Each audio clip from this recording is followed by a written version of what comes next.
The Dorkelsons Tabloid Vacation. In a canyon behind Grandma's house, Peg the horse whickered nervously. A mountain lion licked its lips and snarled almost noiselessly. Next door to Grandma's, in his secret basement laboratory, the mad veterinarian, Dr. Splicer, is being addressed by his assistant. "So, Doctor, do you think you have the formula right this time?" snibbled Max, the 4-foot and 4-footed furry laboratory assistant. "Yes, Max, and I'm just dying to find someone to try it out on," said Dr. Splicer. On the other side of Grandma's house, some new neighbors are ready to meet the world. "It will not be long, and first contact will be made," said Commander E2 to Vortex. "Make sure to control your stomachs in case the sight or smell of them causes you to blanch or grogle." "We got some bandana handkerchiefs," said Vortex. "If only we had some hula hoops. Our reports indicate they are all the rage." Chapter 1. Getting to Grandma's. "I'm bored," said Brogan Dorkelson. "How long is it till we get to Spokane?" "We've still got 3 hours. Why don't you eat your little bag of peanuts?" "I'm saving it for Grandma." Melody said, "Grandma doesn't want peanuts. She can't chew them." Brogan was growing hysterical quickly. The stewardess shot Dawn Dorkelson an anxious look as she passed by with a drink. "How about a little plastic cup of pop?" It was no good. Brogan was about to go critical. "Wait, I'll tell you a story about what's going to happen at Grandma's." Melody said, "I know what's going to happen at Grandma's. I have to finish my paper for school. It's going to be just like home." "Yeah," wailed Brogan. "Boring." "Well," said Dawn, "this is the story of what might happen when the Dorkelson family went to visit Grandma. You see, Grandma wasn't there when they got to the airport, and that was just the first complication." "Now don't get the children worried," said Alice Dorkelson in a nervous tone. She didn't like flying, and she could sense the general air of hysteria in the children as well. Dawn said, "Well, it wasn't really any big problem. She'd just forgotten." "Like usual," said Melody. "Exactly," said Dawn. "So what do you think the Dorkelsons did?" "Found Grandma," said Brogan. He was a very logical 5-year-old. "That's right," said Dawn, "but it wasn't that easy." "Why not?" said Melody. Because it wouldn't be much of a story that way. No, there were complications. Like, how would they get to Grandma's house without her car?" "They could walk," said Brogan. "Or take the bus," said Melody, "or a taxi." "Yes, but Don's wallet got stolen at the airport." Alice dropped her magazine and said, "What?" Don said, No, remember, it's just a story." "So anyway, that complicated things some." "Mama has her purse," said Melody. "But she didn't have much cash, only about $15. The Dorkelsons use a lot of credit cards." "Well," said Alice, "didn't Alice have any credit cards along?" "Sure, all the same ones Don had," said Don. "But they had to call all the credit card companies and cancel their cards when they got lost." "So what did we do?" said Brogan. Well, it turned out that the kid working at the Derby rental car booth had just the car for the Dorkelsons. "Looks a bit beat up," said Don Dorkelson. "Listen, mister, this here Catalina's a real survivor. I'm going to run it again this Sunday night out at the Speedway." "But will it run now? We have to drive clear out to Shadow Glen, outside of Millwood." "Heck, that's my neighborhood. It'll get clear out there on this free complimentary gallon of gas. And don't worry about getting it back to us. You just call whenever you end up, and we'll send a tow truck if necessary." "Well, I guess we'll have to take it. We're a little short on funds right now." Don's daughter Melody piped up. "Yeah, 'cause somebody picked my dad's pocket right here in the airport and took all his credit cards, and Grandma was supposed to meet us, but she didn't." Brogan said, "If we'd brought my bike like I wanted to, we could have ridden it to Grandma's." Melody said, "All of us on one bike? You've got to be kidding." "Yeah, right," said the kid. "Well, it's $10 and you can keep it till Sunday night." Don handed over the $10. What did you say you were going to do with it on Sunday? I'm taking it to the Demo Derby, dude. Sunday, at the Speedway. It's the Interstate Fair. Just call the number on that card and I'll pick it up anywhere. The doors on the Hulk were wired shut, so the Dorkelsons climbed in through the windows. Don turned the ignition key. A very slight groan came from under the hood. Kid said, "Battery must be down. Just needs a jump. I'll get my car and be back in a jiffy." "Wow," said Brogan. "No back seat, no radio, no windows." Alice Dorkelson looked reassuringly at Don. "I don't care if it doesn't even have an engine as long as it gets us to Grandma's. And Grandma's there when we get there." Melody added, "And she has an encyclopedia so I can look up stuff for my report." "What report?" said her mother. "On John Philip Sousa, for social studies." "What does Sousa have to do with social studies? He was a musician." "I don't know. I had to pick somebody. It's got to be 5 pages long and it's due on Tuesday." The kid from Derby Reynolds wheezed up in a contraption remarkably similar to the one the Dorkelsons weren't yet driving. He soon had both hoods unwired and the jumper cable connected. The car started with a shudder that seemed to Don like the car was begging to be put out of its misery.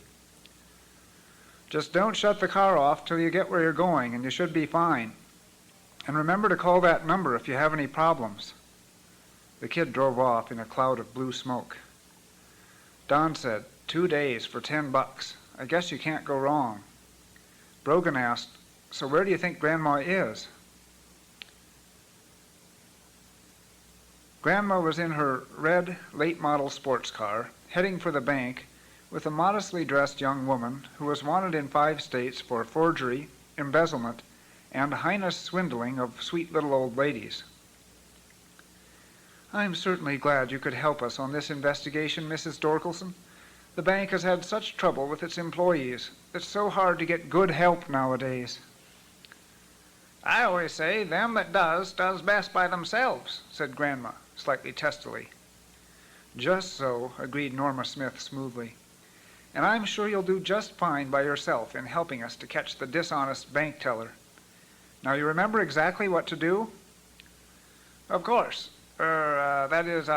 What were we talking about?"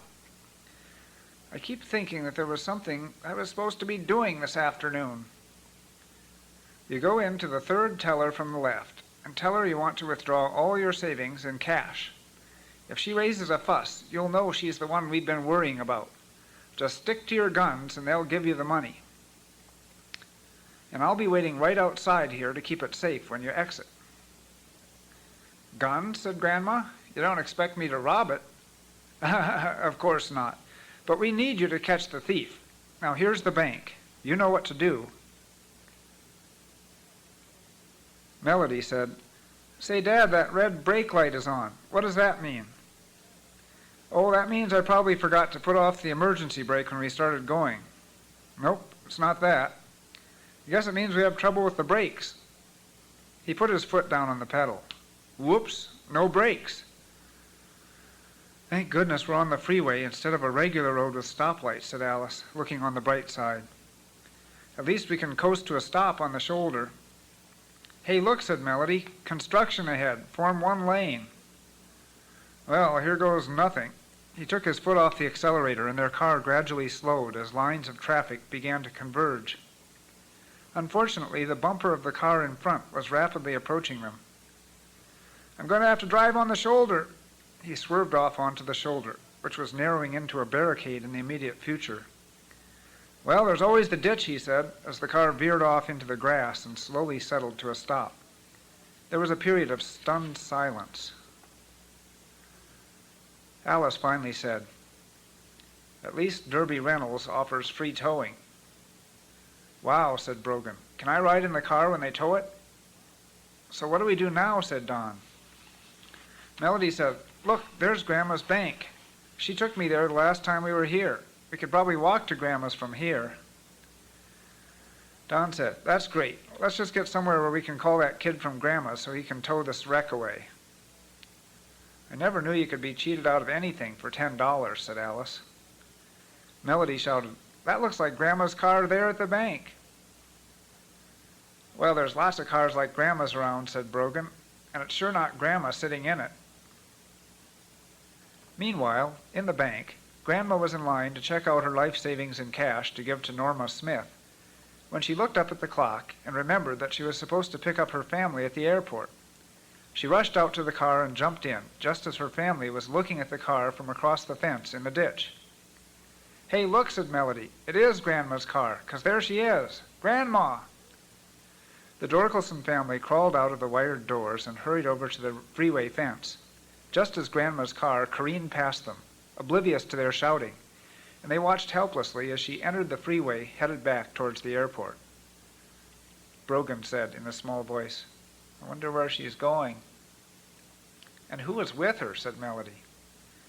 Mother said encouragingly, "Well, maybe she had to do something at the bank and was just heading back to the airport now. If we can just get around this fence, we can go eat at that Burger World and then go to Grandma's and wait for her." "That sounds good to me," said Don, "except for one thing. How much money do we have left now?" Alice looked in her purse. $4.17 in cash. But I've got plenty of credit cards. Oh, no, I forgot. We had to call in and cancel them. Don said, "I wonder how long it takes for them to cancel our cards." "Yeah," said Brogan, "they could be watching those cable sales channel and ordering hot tubs and stuff with it." "Like we should have done," said Melody. "I think I'd better call somebody and find out," said Don, as he started to climb over the 10-foot hurricane fence in a rather desperate manner. "Really, dear," said Alice, "don't panic. Probably whoever took your wallet just wanted the cash. Besides, you don't need to climb the fence. It ends right over there, and we can get to Burger World sort of normally."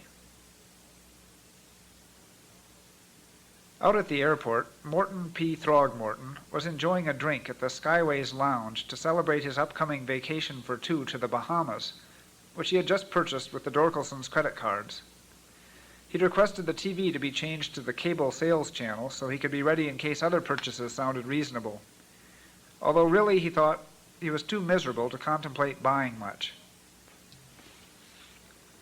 You might guess that his conscience was bothering him, but you don't know Throgmorton. "I do," said Brogan on the airplane. "He's always the bad guy."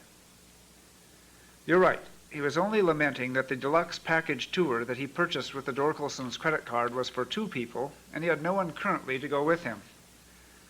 He'd been talking to a guy named Clive Spindle, who said he was a Hollywood talent scout, about how there just wasn't any real talent in Hollywood anymore. They looked about the bar for any talent, but no one there seemed to qualify. Finally, Mr. Spindle left, and Throgmorton looked about listlessly at the other bar customers, trying to keep an open mind. But old names kept entering into his crooked heart. Names like Roxette, or Mona, or Lil. A wizened old woman popped into the bar just then with Norma Smith in tow. "Nope, they're not in here," said Grandma. "Not that I'd expect them to be." "Lil," said Throgmorton again, this time out loud, with great gusto. Norma Smith flung herself into his arms. "My name's Norma," she whispered, "and I thought I'd never see you again. After Frisco." "The jails are crowded enough without me in them, Lil." "It's Norma." "Of course, Norma." "So who's the old lady?" he whispered. "A volunteer in a banking exercise." "Oh, you must introduce us," said Morton out loud. "How charmed I am to meet a friend of Norma's." Grandma said, "I thought you just said her name was—" "Norma Lil. She used to go by her middle name. We went to bank examiner's school together. I've just concluded a nice little case, and you're just the people to celebrate with me." "Lil, I was just thinking about you. There's an important bankers' convention in the Bahamas that I must discuss with you." "Oh, well," said Grandma, "it seems to me like there was something I was doing, but I guess it can wait. I haven't had a bite to eat all day. I could use a snack." The waitress showed up, and Throgmorton ordered lavish hors d'oeuvres and drinks for everyone, including Grandma, who never drinks anything alcoholic. The waitress said, "Thank you, Mr. Dorkelson. as she returned his credit card copy of the bill. "What? Are you a Dorkelson too?" asked Grandma. "That's my name." Throgmorton glanced nervously at the receipt, thinking for a moment it was her credit cards he'd stolen. No," he said, glancing at the receipt. "Or I mean, yes, I am a Dorkelson. Donald Dorkelson at your service." "What a small world," said Grandma. "Dorkelson's my name, too. And you have the same name as my son. He should be arriving here sometime on the plane with his family." "Well, it certainly is a coincidence," said Throgmorton, thinking quickly. "Say, you wouldn't be related to my Uncle Eli from Kalamazoo." "Well, actually, I only married into the Dorkelsons. I don't remember my dear late husband ever mentioning, who did you say it was?" "Uncle Lester from Detroit," Throgmorton guessed, having forgotten what he'd just made up. Grandma said, "Well, you're probably some kind of distant relative, and I know I've got lots of room for you to stay at my house, so you can visit more with your old friend, excuse me, but I can't seem to remember your name." "Norma. That's quite all right. Sometimes I can't even remember it myself." Throgmorton laughed loudly. Grandma said, "You know, this drink tastes better as you go. I thought it'd kind of turn sour when I started, but no, sir, this drink turns better as we go." Norma said, "Yes, well, I think we'd better go, or that cheating teller at the bank will be stealing more of our money. We'll have to hurry to get there before it closes. Donald, it's been divine, and I do want to discuss the bankers' convention with you, but we really must go. Is there somewhere where I could reach you?" "No, sir," said Grandma. "My mind is made up. No Dorkelson is going to have to waste money staying in a motel when this Dorkelson has a house all ready to go. I'm not going anywhere without this dear, sweet man." She leaned over and grabbed him by the sleeve. The waitress returned with another bill. "I'm sorry, sir, but there seems to be some problem with your last credit transaction." "Don't let it bother you, my dear. I have plenty of cash as well." "Wait," said Grandma. "I want to pay. You people have been so kind to me, just so kind to me, and I haven't been able to do anything at all for you. Not one thing." She slammed her hand down on the table. "Oh, but you will, Mrs. Dorkelson." "Waitress, I'm taking that bill, and I want you to get us more of these refreshments, and some cookies, too." Norma said, "But the bank." "You're both staying as my guests tonight, and the bank will be open again tomorrow, won't it? I mean, that teller can't steal much money when the bank's closed, can she? Now I'll tell you about all the Dorkelsons I know of, and you tell me which ones you know about." Back on the plane, Don's story was interrupted. "Was Throgmorton married to Lil?" asked Brogan, who was drawing with crayons. "Well, that happened later, I think," said his father. "I'm hungry, Daddy," said Melody. Don looked at the airline steward delivering meals off to the front. "That's exactly what you said on the way to Grandma's house in the story," said Don. "Boy, am I hungry," said Melody as she straggled along with the family past the cul-de-sac streets of Shadow Glen. "I used up that small order of French fries 10 miles ago." "It hasn't been more than 3, said Don, "and we're finally at Grandma's. You know, I hadn't thought about it, but how do we get in?" Alice said, "Well, maybe she's there now." "Or she left it unlocked," said Melody. "I could break a window with a rock," said Brogan. "It's easy." "Yes, I know," said Alice. "You've proved that before. But the neighbors might think we were breaking in." "Look," said Melody, "there's somebody looking at us with binoculars across the street. That big window there." Alice said, "Maybe they have a key. You go ask them, Don."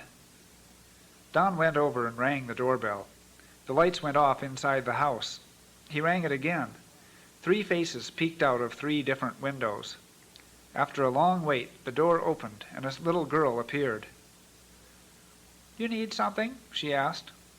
After Don explained who they were and what they wanted, and the girl, whose name was Trudy, called in back of her, "It's okay. They're relatives of Grandma Dorkelson." The lights clicked on, and there were a few clunks, and her parents, Lloyd and Clara Noyd, timidly joined Trudy. "I guess it's safe," said Lloyd Noyd. We thought you seemed kind of strange, said Clara, annoyed. My parents think everybody is strange, said Trudy. They are, said Clara. Now take you folks, for instance. You didn't drive up in a car. That's what I call peculiar.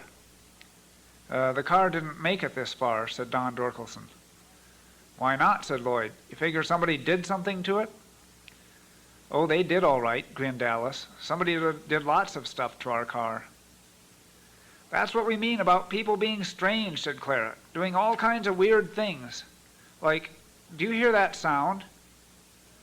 Now that you mention it, yes, said Don.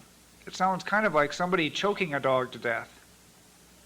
Now, how would you know a sound like that, said Lloyd, annoyed suspiciously. Well, so what is it really, said Alice hastily to change the subject. I'll tell you what I think it is. It's that bunch of illegal aliens that moved into the house next door to Vera's. They say that they're learning to yodel. Does that sound like yodeling to you? Well, yes, now that you mention it, I guess it does. And of course, if they're foreigners, I'll say they're foreign. Never saw anybody like them around here before. Alice, trying to keep to the point, said, Well, actually, we just wanted to ask you if you had a spare key to Vera Dorkelson's house. She was supposed to meet us at the airport, but somehow we missed her. Well, we don't have one, said Lloyd. Maybe you ought to ask Doc Splicer. Where does he live? Asked Don. Are you sure you're a relative of Vera's? Seems to me like you don't know the neighborhood too well. Well, we haven't visited for 5 years, said Don. All the rest of these houses weren't here then. There you go, said Clara to her husband. That's the truth, isn't it? He probably is Vera's son, just like he says. And robbers don't go around with their wives and children, do they? Well, I don't know, said Lloyd. Anybody could tell by looking that the rest of these houses aren't any older than 5 years. And how do I know what's the latest fashion for robbers to go about? Oh, good grief, said Trudy. To the Dorkelsons, she said, Doc Splicer's is the house on the other side of Grandma Dorkelson's. It's the only other one besides your grandma's with a barn out behind it. They thanked the Noids, especially Trudy, and walked over to the white ranch-style house next to Grandma's. As they approached, wild peals of insane laughter drifted out of a basement window. Brogan pushed the doorbell button, and a loud moo sounded from within. Maybe those Noids are right, said Melody. About what? Said Brogan. Well, that moo-moo doorbell, for instance. Maybe everybody is strange. The door creaked open, and a tall, bearded man with black glasses popped out laughing. I wonder what's so funny, thought Melody. Come in, and have some refreshments, greeted Doc Splicer. That's very kind, said Alice, but we've only come to ask if you have a key to Vera Dorkelson's house next door. Ha, ha, ha, ha, of course I do. She often loses her keys. I'll lend you my set immediately. But do come in and have some refreshments. Don quickly put him off. Some other time. We need to get inside to see if she left a note or anything. You see, I'm her son and... So what do I care who you are? You want her key? Here's her key. But you must come and have some refreshments with me. I'm celebrating a great historic moment. Some other time. They took the key and hurried back to Grandma's house. As soon as the door was open, Dorkelson streamed in. There was no note for them to be found anywhere, in spite of notes left as reminders, which they found everywhere. Louise, a black miniature poodle, yapped and danced about excitedly as they searched. Good dog, said Melody. You remember us from Grandma's visit to us last summer, don't you? If only you could tell us where Grandma is. Louise continued to yap and dance around excitedly. The dog knocked over a phone on the edge of an end table, and then yapped once as it poked at the touch-tone buttons. Wow, said Melody. Looks like Louise is trying to call Grandma. Brogan picked up the phone. Hello, he said. He stood there listening. His mother started to say, Hang up, Brogan. It's the wrong number. He interrupted by saying, We just want to know where Grandma is, Grandma Dorkelson. He paused and then said, Okay, thank you. To his family, he said, They're going to find her and call us back. Who was that? Said Don. The police? I don't know, said Brogan. They said they'd look for her on their magnet pewter. That's ridiculous, said Don. You didn't even tell them her whole name. At this moment, the phone trilled, and simultaneously the doorbell rang. One of these two has got to be Grandma, said Don. I'm hungry, said Melody, as Don answered the door and Alice answered the phone. Brogan opened the fridge. Hello, said Don and Alice. Oh, no, said Brogan. The fridge is about empty. Here's a note, said Melody. Shop for groceries. Oh, it's you, Dr. Splicer, said Don on the phone. At the door was a young teenage girl who was talking quickly and earnestly to Alice. And so you see, we're selling these door to door so we can all take a field trip this winter. Beside your basic crop uses, this farm machine comes with a garbage compactor, compost shredder, you see, it's environmentally sound, and a lawnmower attachment as well. This is a really great feature because the average lawn in this area only requires driving around twice with this tractor, and the whole lawn is done. And you don't need to worry about rocks or tree roots or even small trees. Well, I'm sorry, but I just don't think we need a tractor right now, and I hope you sell enough to go on your field trip, said Alice. I only need to sell one, she said, looking like she might cry. And the price is very good, on account of these are sort of demonstrator models. And some of them have won prizes. These are prize-winning tractors? They won prizes in tractor pulls at the county fair. My brother used to drive them. He said to tell people they were only driven on Sundays, if that makes any difference to you. Your brother wouldn't happen to work for Derby Reynolds, would he? Yes, do you know him? Sort of. Well, I don't think we want to buy a tractor today. Brogan said, yeah, Grandma's already got one, out back by her stable. He pointed out the back window, and Melody crowded over to see. Wow, she said, I want to ride on it. Me first, said Brogan. So you see, said Alice to the girl, we don't need a tractor right now, but I still hope you get to go on your field trip. Me too, said the girl. It'll be nice to go to Australia when it's winter here in Spokane. But if we each sell two, we'll get to go hiking in Nepal too. She skipped off merrily towards the next house. I'd like to go to Australia too, said Brogan. You gotta wait till you're old, said Melody, in junior high like her. Don interrupted. That was Dr. Splicer on the phone. Did he figure out where Grandma is? Asked Brogan.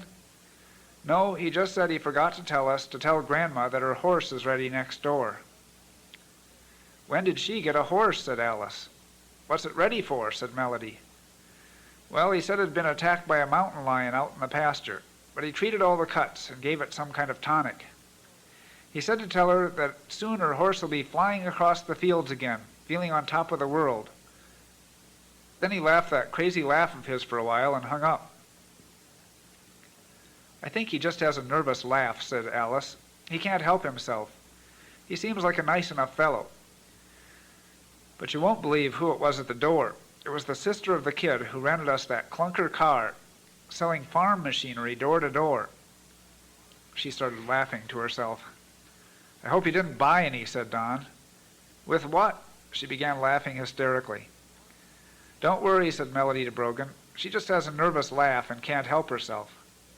This made Don begin laughing, and soon they were all laughing giddily. What's so funny? Said Grandma, leading in a reluctant Morton P. Throgmorton and Lil. Grandma, they shouted. They crowded around her and hugged her. We'll just be going now, said Throgmorton, twirling Grandma's car keys as he pushed Lil towards the door. Oh, no, you don't, said Grandma. I want you to meet my son, Donald Dorkelson. Donald Dorkelson, this is Donald Dorkelson, she tittered cheerily. Your name Donald Dorkelson, too, said Don. Throgmorton looked distinctly uncomfortable. He winked at Don and said, there seems to be a little confusion here.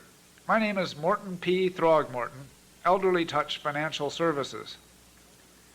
And this here is Lil, said Grandma.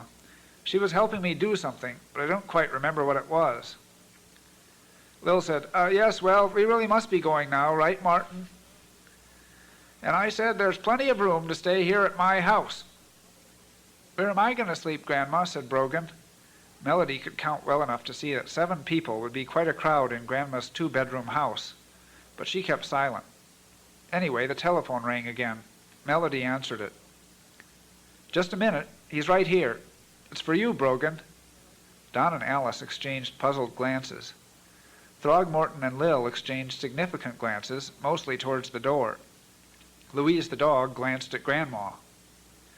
Brogan said, "No, she's not hiding here, but she is here." He listened a moment. "Okay, well, maybe later. Thanks. Bye." Everyone looked at Brogan, except for Lil, who was gesturing with her head towards the door, and Grandma, who was looking at Louise the dog. "So who was that?" Alice asked Brogan. "That was the next-door neighbor. I think he said his name was Smith. He said he figured Grandma was hiding somewhere in the house because that's what the magnet pewter said. But Grandma isn't hiding. She's right here." Grandma looked around and nodded. "But how did they know your name, Brogan?" said Don. "I don't know. Maybe Grandma told them. Anyway, they invited us to come over any time, so I told them maybe later." "Are they the neighbors in that dome house to the west?" asked Don. "Yes," said Grandma. "They're brand new. They seem to be a real nice group of people. I mostly see them out hanging out the wash." Throgmorton and Lil were slipping out the back door. "Oh, good," said Grandma. "Don, you show these two, what are your names, around the place while I throw together some supper." She opened the refrigerator. "Oh," she said. Alice said, "Well, how about we order some pizzas?" "Pepperoni," said Brogan. "Mushroom," said Melody.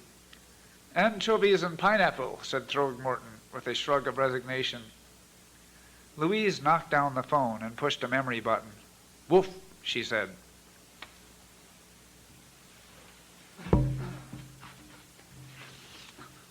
Chapter 2. Visiting the Smiths. A few hours later, the pizza arrived. It was now 8 o'clock in the evening, and though they'd pretty much given up hope that the pizza would ever arrive, and were mostly yelling at each other, as people do when their blood sugar level approaches 0, they noticed the flashing lights outside the window, which heralded the pizza's delivery. "Hey, it's the police," said Brogan, noticing the flashing lights. Lil and Throgmorton jumped up and headed for the back door. "No, it's not," said Melody, pulling the curtain open.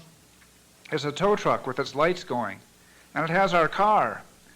Don and Alice crowded over to look. The doorbell rang. It was the kid. "Sorry I'm late with the pizza," said the kid. "I found my rental car on the way and thought I'd—" "Hey, what great luck! You're the ones who rented it. Now you can have it back." "We don't want that car anymore," said Don sullenly. "We do want the pizzas," said Alice hungrily. "Well, you get them both," the kid said brightly. "After all, you get to keep the car till Saturday, right?" "We don't want it," said Don firmly. "Let's eat," said Brogan and Melody. "But I don't want to have to pay to park it at the airport," said the kid. "Take it away," said Don. "Oh, all right. That'll be $36.75 for the pizza, not counting the tip." Say, Mom, we need your credit card," said Don. "No, sorry, company rules say cash only," said the kid. "Let me look," said Grandma. She looked in her sugar bowl. "Here's a note. Let's see, where are my glasses?" "Let me read it, Mom," said Don. "It says, 'Get cash from the bank.'" The kid tightened his grip on the pizza boxes. "Well, I guess these will have to go on the day-old pizza shelf," said the kid. Throgmorton spoke up. "Ahem. This is highly irregular, being guest and all, but in this case I'd be happy to pay for the pizzas." Which wasn't particularly generous, since it was Don's money he was using in the first place. Grandma said, "Oh no, that wouldn't be right," but she was generally overruled. They were all happily eating pizza when the doorbell rang again. It was the kid. He couldn't get the tow truck started. He didn't get much sympathy from the Dorkelsons, but they did let him use the phone. He called his sister, whom he said would come with a tractor to tow the whole mess away. After a while, they even condescended to give him a piece of pizza. After they were done, Melody and Brogan went outside with Louise, the dog, to watch for the tractor, and were joined by Trudy Noyd, the little girl they first met across the street. "I see you got Billy's tow truck and rental car," she said. After some discussion, she said, "Well, that explains why your car broke down. I know Billy, and he doesn't fix cars too good." "I know," said Melody. I'll tell you something else, said Trudy. You were sure lucky when you came over to our house earlier. Why? Asked Brogan. My dad has a big gun collection, and he was all ready to start shooting you if I hadn't talked to you. He's kind of jumpy. Ah, you're just saying that, said Brogan. No fooling. I'll show you his gun sometime. He says he's sure the Smiths are from outer space and they're out to get him. That sounds crazy to me, said Melody. You haven't met the Smiths, said Trudy. Have you? Asked Brogan. Well, no, but I've seen them. One of them looks kind of blue-colored, and they do funny things. Like what? Said Melody. I saw one of them drain the oil out of their car the other day. So what? Said Melody. My mom even does that. But then he drank it, she said. Ah, come on, said Melody. Hey, let's go see Grandma's tractor. I want to ride the horse, said Brogan. It's not back from Doc Splicer's yet, said Trudy. Where'd Grandma get the horse anyway? Asked Melody. I think she bought it from Natalie. Who's Natalie? Said Melody. Natalie Owens, Billy the Kid's sister. Here she comes now with a tractor. Oh, her, said Melody. Does she always sell stuff? I think the school makes her. I guess it's part of junior high. I want to watch them pull it, said Brogan. All of them hooked together look like a train. Natalie was hooking a logging chain from the tractor to the tow truck, which was still hooked on to the rental car. Billy was looking under the engine bonnet of the tractor Natalie had brought. Looks like I'd better adjust the carburetor, he announced. Oh, Billy, don't, said Natalie. You know what happened the last time. Whoops, he said. The tractor started pouring out black smoke and chugging fiercely. Then it died. Oh, yeah, I remember, he said. Well, this won't be like that. I'll go get the toolkit and be right back. You do what you want, long as that tractor is running by the time I sell it, Natalie said. Anyway, I've got to start selling cosmetics for the pep squad. She got out a sample case from the tractor and went up to Grandma's front door. I'm bored, said Melody. Sounds of yodeling began emanating from the Smith residence. From the house on the other side, Doc Splicer was laughing wildly in his basement. There's nothing to do here, said Brogan. No horse. Let's go see the tractor, said Melody. You know, that yodeling is getting to sound better, said Trudy. The children listened for a while. Let's go visit them, said Brogan. They invited us. He started toward the Smiths. Louise the poodle gave a happy yip and started after him. Trudy started following them. Hey, what's happening? I can't go over there. My dad would have a cow. But I can't seem to help myself. It's strange, said Melody. I feel mysteriously compelled to follow you guys. Hey, Billy, said Trudy. Tell my folks we're going over to the Smiths. Sure thing, said Billy, as soon as I get the distributor cap back on. Whoops. The children walked directly to the front door of the house, and Brogan pushed the doorbell. The door flew open, and a metallic voice said, Announcing Louise Antoinette Dorkelson, Trudy Noyd, Melody Dorkelson, and Brogan Dorkelson. Come in, said Vortex Smith. She appeared to be a rather thin, middle-aged woman with a beehive hairdo. The door has already introduced you to us. So pleased to meet you, she said as they walked stiff-legged into the living room. She came over and gently stepped on each child's toe. I believe that's what you do when you greet, she queried. Well, usually I think we're supposed to shake hands, said Melody. Oh, good, said Vortex. She began waving her hands around wildly in the air. The other two aliens did also. The children laughed and did the same. You see, you're the first humans we've really gotten to talk to. We're new here. Louise the dog offered her paw to Vortex, head cocked to one side, with her tongue lolling out. Vortex imitated her precisely and even wagged her rear end. Brogan said, Are you from outer space? You don't look it, except for that guy. He pointed to a short, conically built, bluish figure, which seemed to have several extra arms, although it was hard to tell, since he was constantly spinning on 3 stubby legs. And why did you make us come here, said Trudy Noyd. Are we prisoners? Oh, isn't that how you humans invite people over, said Vortex. Usually we call them on the phone, said Melody. "And so we did," said Mrs. Smith. "But you weren't coming over quickly enough." "Allow me to introduce ourselves. I am Vortex 2 Smith, and the short fellow there is my half-husband, Bob. Commander E4 is out in the kitchen fixing some refreshments. And this is our genetically average child, Freon. He only hatched 2 days ago." Freon Smith looked just like a normal 10-year-old Earth kid, except that his hair was checkerboard green and red. "Hi," he said. "I'm lonely because I've never had anyone to play with, but I'll probably get over it because I'm only 2 days old." "Won't you come in and sit down?" asked his mother. She and Freon lay on the floor with their feet up on the furniture. The children sat normally, and soon Freon and Vortex copied them. "So that's how you do it. We didn't get very good training on the way here, just basic training, a few country and western songs, and some hypnotic language instruction. I trust we always speaking correctly." Sure. So what'd you get training for? Are you here to take over the Earth?" said Trudy. "No, it was voice training," she said eagerly. "We are going to become country music stars." Commander E4 came in the room from the kitchen.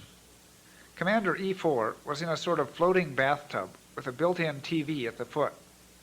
She was either wearing a fish-scale dress or else she had a serious skin problem. She spoke while apparently playing a video game with a joystick built in the side of the bathtub. "We are definitely not here to take over the Earth. The cost would be outrageous. You should see just what we had to pay for the flight to Earth. And if you're talking invasion, do you realize what just one Super Boomo planetoid smasher costs these days? It's more than the average Nintendo maker player earns on Spammo, you can bet. And besides, with all you humans here, who would want it? No, we have troubles of our own. Back on Spammo, things are so tight we must take turns breathing. We were packed in like sardines. So we decided to immigrate to America." Vortex agreed eagerly. "A wonderful place, just wonderful. And we are going to work hard so that we won't be a burden to you. We still get a little money from the old planet, thanks to the commander's part-time job." The children crowded close to the video screen. Melody glanced in the tub and saw the commander's tail. "Hey, you're a mermaid," said Melody. "You got a job playing Nintendo?" said Brogan. "She got a promotion," said Vortex. "This week, Commander E4 is ruler of the known universe." "You're kidding," said Trudy. "No, it's true," said the commander. "I won it in the lottery 2 weeks ago. It included 2 days of all expenses paid training, and I get a day off after my week is done, if the universe lasts that long." "Rats, you just lost another one," said Brogan. "What is this game you're playing? Some kind of Space Wars?" "That's what I was talking about. See, there's this little war going on with the next galaxy." Freon butted in. "That's not exactly in the known universe because everybody that goes there never comes back, so we don't know anything about it." "Anyway," said E4, "I'm just supervising the fighting today." "Wow, what a great explosion," said Brogan. "Was that a Super Boomo whatchamacallit?" "No, that was a supernova. They got that star, but watch this." She maneuvered the joystick and clicked a couple of buttons. The screen went black. "There, that'll show them for a while." "What happened?" said Melody. "Did the TV break?" "No, we made a black hole. Let's see them get out of that one." Trudy said, "You remind me of my dad. You mean to say you just sent some bunch of creatures from this other galaxy to get squished in a black hole?" "Oh no," assured E4. "We're much too civilized for that. We gave that up when we stopped voting for ruler of the universe. We just play video games against them and keep track of points."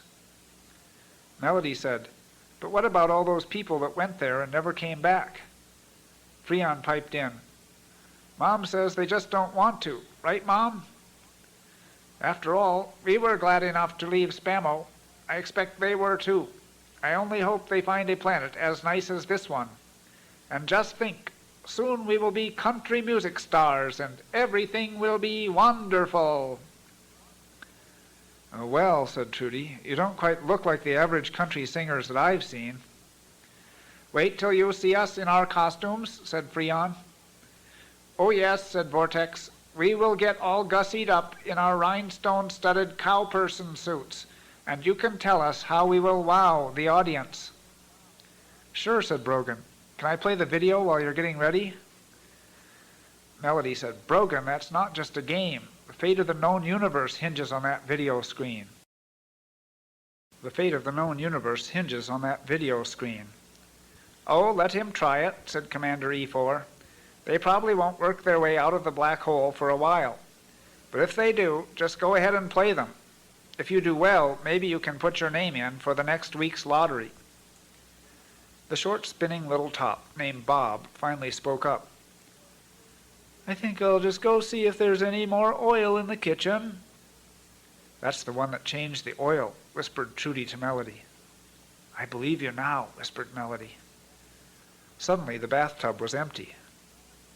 Where did the commander go? Said Brogan. Freon said, She went to get her costume on. And we'll get ours too, said his mother. The aliens left the children alone in the room. Wow, said Melody, when she was sure they were alone. That commander just disappeared, like magic. What do you think about these, people? I never thought aliens would be like this, said Brogan. Except for the little spinning guy, he is regulation. Trudy admitted, I was scared coming over here when that weird force sort of dragged us, but now it's kind of fun. There was an urgent knock at the window. There stood Lloyd Noyd in camouflaged clothes with weapons secured all over him. They opened the window and he started to whisper. I've seen the whole thing, and you've got to get out of here. I knew some of them looked strange, but that little merry-go-round beats all. You children get out of here right now. I've got a little surprise ready for these weirdos from outer space.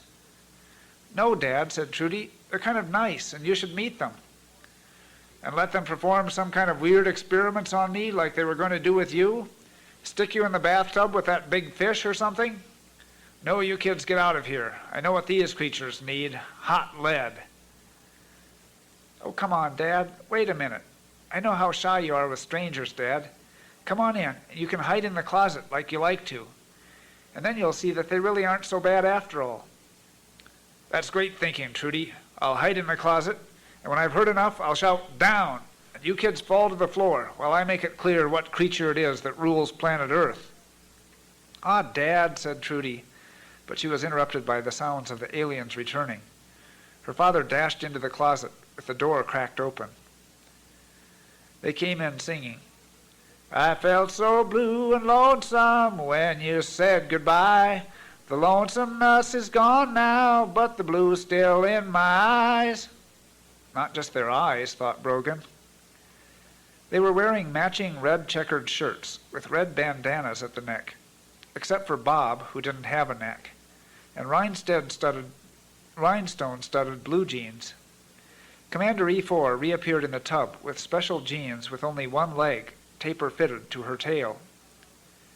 Here are our wonderful outfits, said Vortex 2, patting her hair tower into place. Gee, said Trudy, all you need is some suspenders and you'd look like total yokels.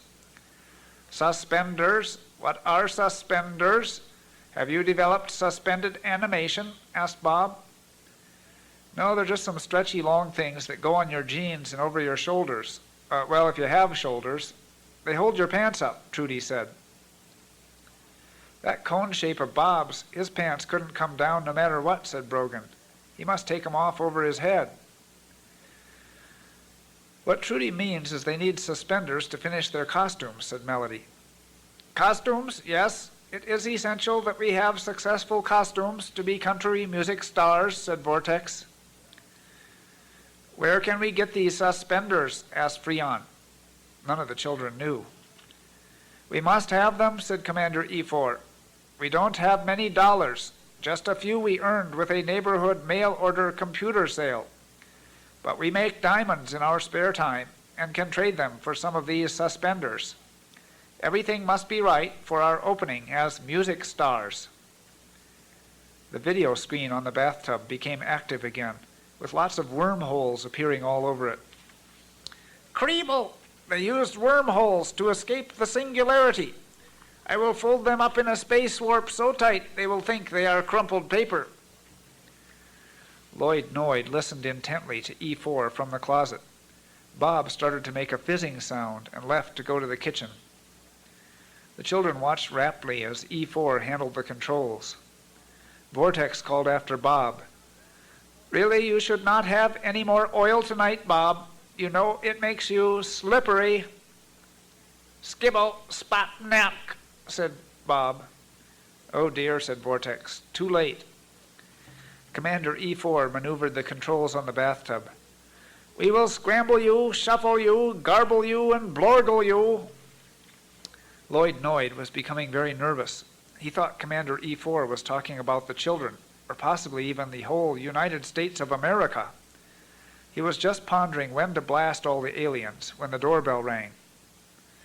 "Announcing Miss Natalie Owens selling cosmetics," said the door. Billy's sister was making the neighborhood rounds once again. "How do you do? I'm Natalie with Susie Q Cosmetics, which I'm selling to send our pep club to state. And I know I've caught you at the right time to show you a sample of our complete line of New Age cosmetics." "That sounds delicious," said Vortex. "I'm always glad to meet another Earthling. Please come in and join us. Feel free to take your head off. You deserve a break-in today." Thanks. Is this some kind of costume party? Because I really think we've got a line of costume makeup which would accent the blue color in your son or daughter's face." Bob came back in trailing drops of oil. Its spinning cone was glowing, and some of its arms or legs or whatever were shooting out lightning bolts. "Well, anyway, I can see that there are enough people here to have a Susie Q party." She pulled out a party hat, opened up her sample case, and turned on a boom box. She sat down next to Freon. "Hi, I'm Natalie, and I'm a Libra, and I think it's very possible that I met you in another life somewhere. Did you ever hang around Babylonia?" Freon said, "Well, no, actually I was just hatched a couple of days ago, and I haven't quite worked through the complete geography of the area. Is that anywhere near Betelgeuse?" "Wow, astral traveling. I could have sworn when I came here that you people would be Presbyterians or something. Now, Susie Q has a special line of cologne for with it into everything people like you. It's called Channel Number 5.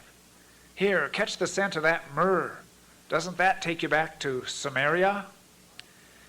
At this point, Bob grabbed the bottle from her and drank the whole thing. He began to glow bright purple. He stopped whirling and pointed some sparking appendages towards Natalie. Vortex tried to get between them. "No, Bob! Patu Naguma! Quick, Freon, open the window!"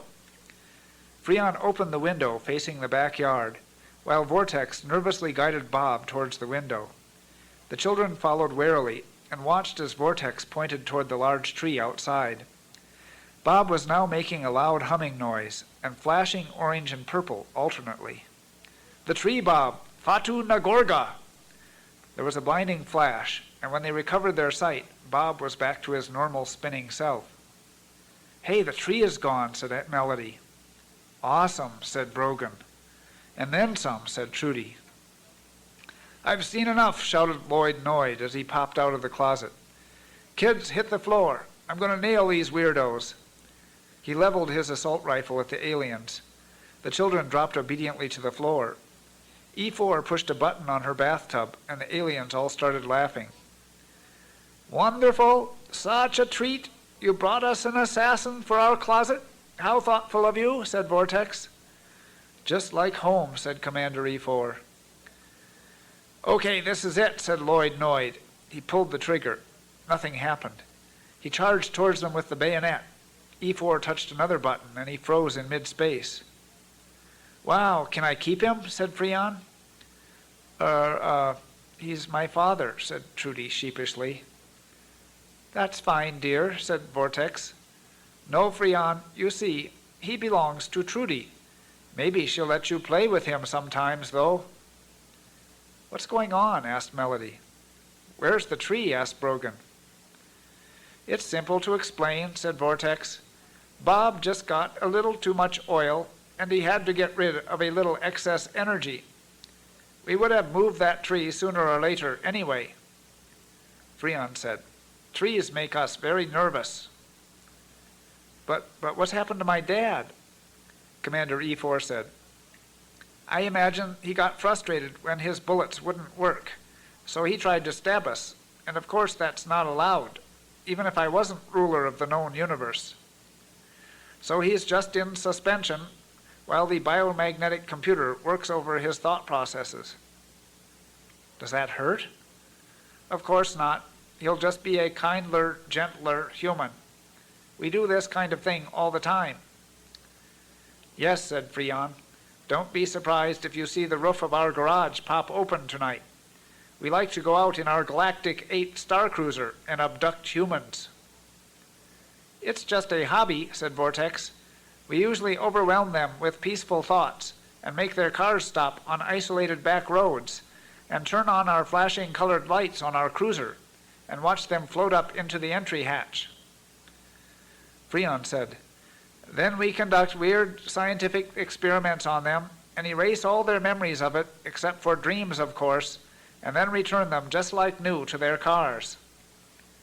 Even better sometimes, said Commander E4. Our computer sometimes makes little improvements on unhappy humans, like your father. Oh, said Trudy. Say, said Natalie, I'm getting the idea that you folks, aren't from around here. I mean, you really are aliens, right? Direct from Spamo, said E4. Wow. Do you think I could be the first to sell Susie Q Cosmetics Interplanetary? I mean, if I did that, I think I'd win a purple Rolls Royce for sure. Bob whirled a little faster.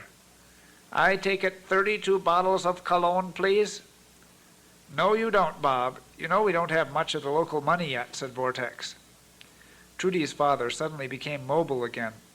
He sat down in a chair and took off all his weapons as Trudy watched in amazement. How are you doing, Dad? She asked. Just fine, said Lloyd. Well, I reckon I better get on back to the house. Sure is nice meeting you folks. You stop over tomorrow and come to supper, all right? Do you serve cologne? Asked Bob. If you're coming, I'll get some, said Lloyd. Natalie followed him to the door. I know his favorite flavor, she said eagerly. And to the Smith she said, and I'll be back to talk about planet-to-planet sales with you soon. Yes, said Vortex. This door-to-door sales is a brilliant idea. I think we should start selling computers that way instead of by mail. Yes, said Natalie. You meet the most interesting people on this job. As Lloyd and Natalie left, Commander E4's video screen began flashing out with searing laser beams carving holes in the wall. Ha! Do those miserable snurds think that is a problem for me? Said E4. What are you going to do? Asked Brogan. I don't have any idea, but I will think of something. The fate of the known universe rests in dealing with these twarts. Perhaps you children had better run along and let the commander concentrate on saving the universe. Oh, but I just remembered something. Besides these suspenders, we are extremely eager to try out hula hoops. We heard about how they are all the rage on the journey to Earth. What are hula hoops? Said Brogan. Oh, I think I know, said Trudy. Kids used to spin these hoops around their middles. They were made of plastic. Perhaps our information is slightly out of date. Oh, I get it. We were monitoring your radio programs starting 40 light years away. That was 40 years ago. I think we were mistaken about a lot of things. They don't look as blue or talk as fast as we thought either, said Freon. Too bad. Anyway, said Vortex, we will pay well for hula hoops and suspenders. And here is a sample of the diamonds, in case you do not think they are of the finest quality. She gave each child a diamond the size of a peanut. "Gee, thanks," the children said, and as they left, a terrible smell emerged from the now quieter video screen. "What, they think to bother me with stinko-vision? Ha! I will send them the worst case of hiccups they have ever seen." "Come over again soon," said Vortex. "I will play with you tomorrow if I don't outgrow such things by then," said Freon.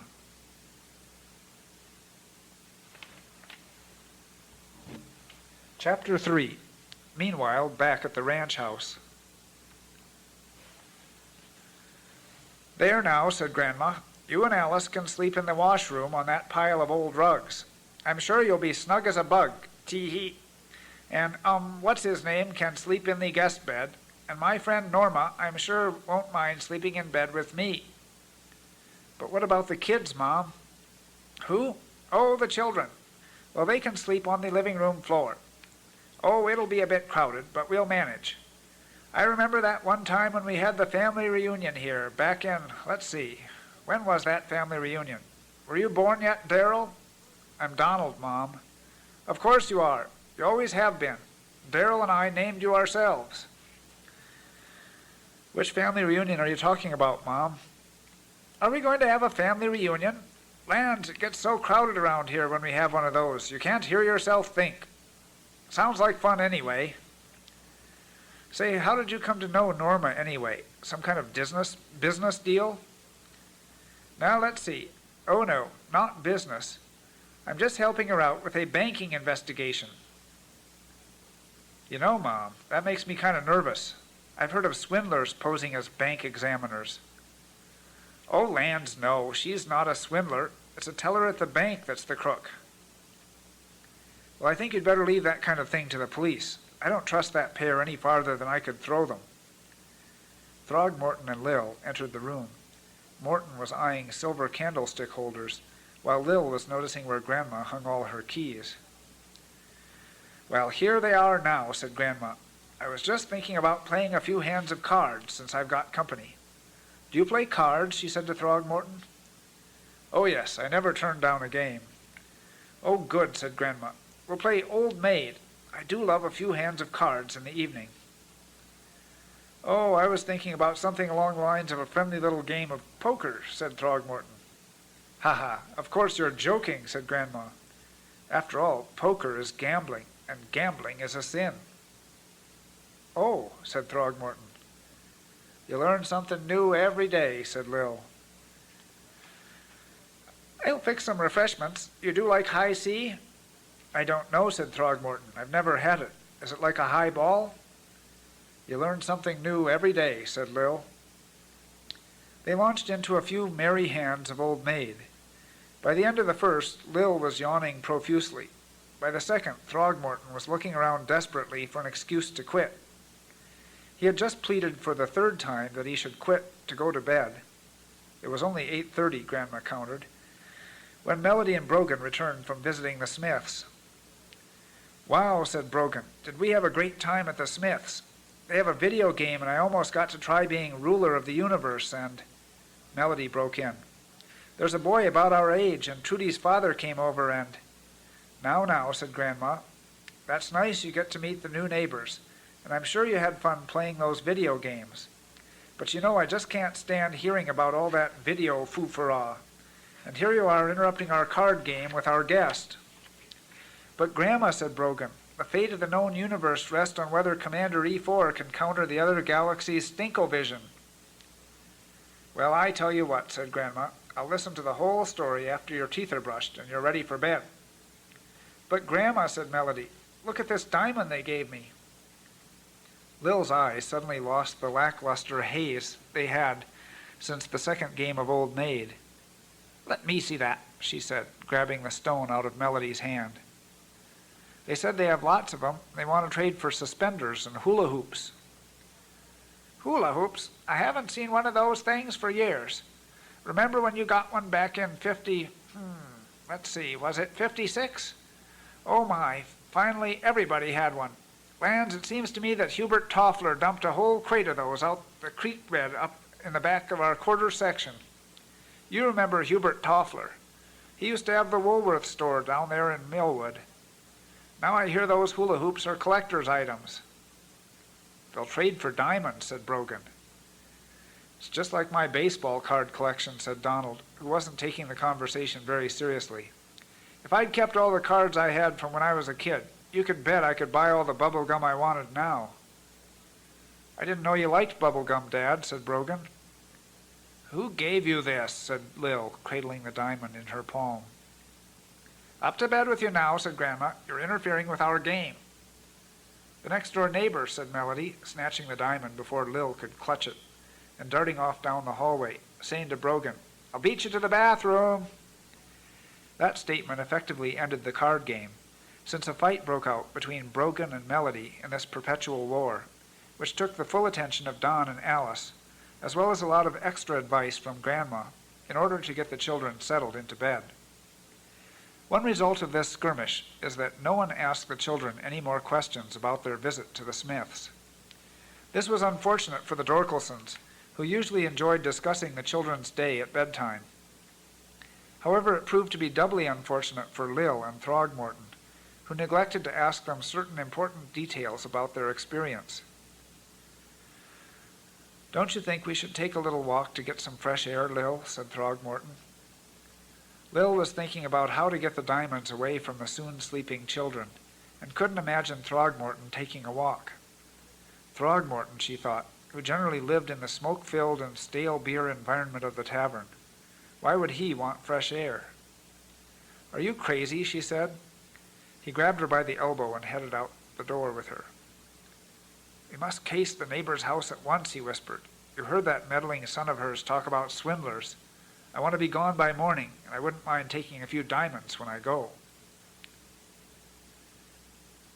Meanwhile, in his basement laboratory, Dr. Splicer was talking seriously with his lab assistant. "Max, I have a confession to make to you." "Yes, Doctor," the 4-foot-tall white mouse said. "I'm honored to have you confide in me. I gotta tell you that I was not the head of my graduating class from veterinary school." "No, really," said Max, twitching his whiskers in an agitated manner. "What part of the class were you in then?" "Well, let's just say towards the tail, Max. And I want you to know that I always wanted to be a research scientist instead of a country horse doctor." "And now you're doing just what you wanted, Doctor. You must feel very good." "No, Max, I don't. It's not enough to do genetic recombinant research here in my secret basement laboratory. I want the Nobel Prize, Max." "And you deserve it, Doctor, even if you did have only limited success with your projects until you bought that biomagnetic computer through the mail. You deserve much credit. After all, I owe my own brilliant brain and superior size to your work."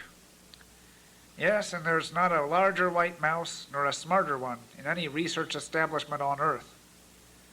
"Thank you, Doctor. I'm honored by your compliment. But still, I want name recognition, Max. I want fame. I want prominence. I want renown. But mainly, I'm just dying to see more results. This is so much fun, mixing up genes and popping them back together." "Doctor, you have what it takes to be a great mad scientist." "Thank you, Max.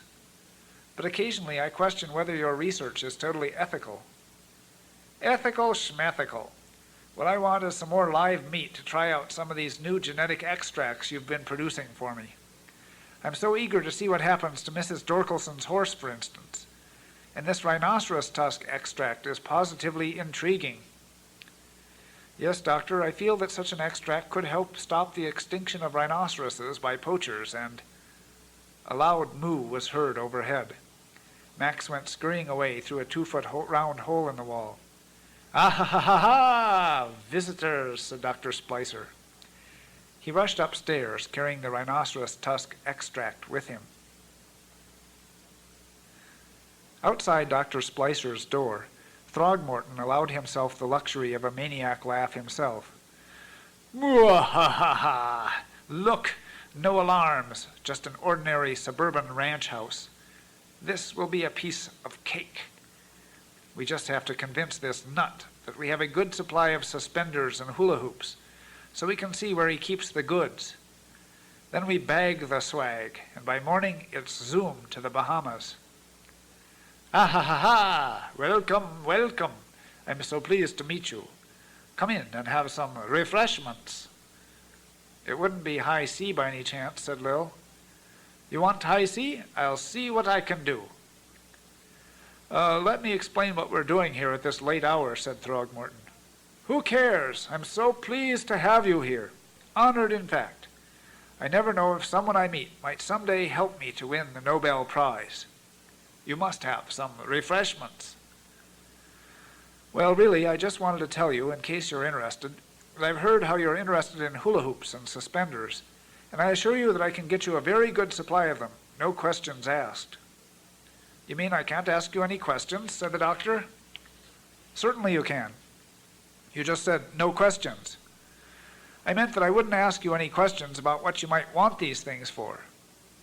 That's good, because I have no idea what I would do with them.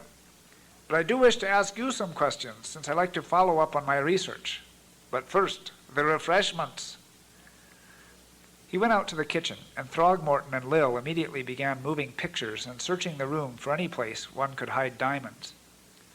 Lil whispered, This guy is going to be a tough nut to crack. He pretends he's not interested in hula hoops and suspenders. He's just being cagey, Lil. I'll work through his defenses.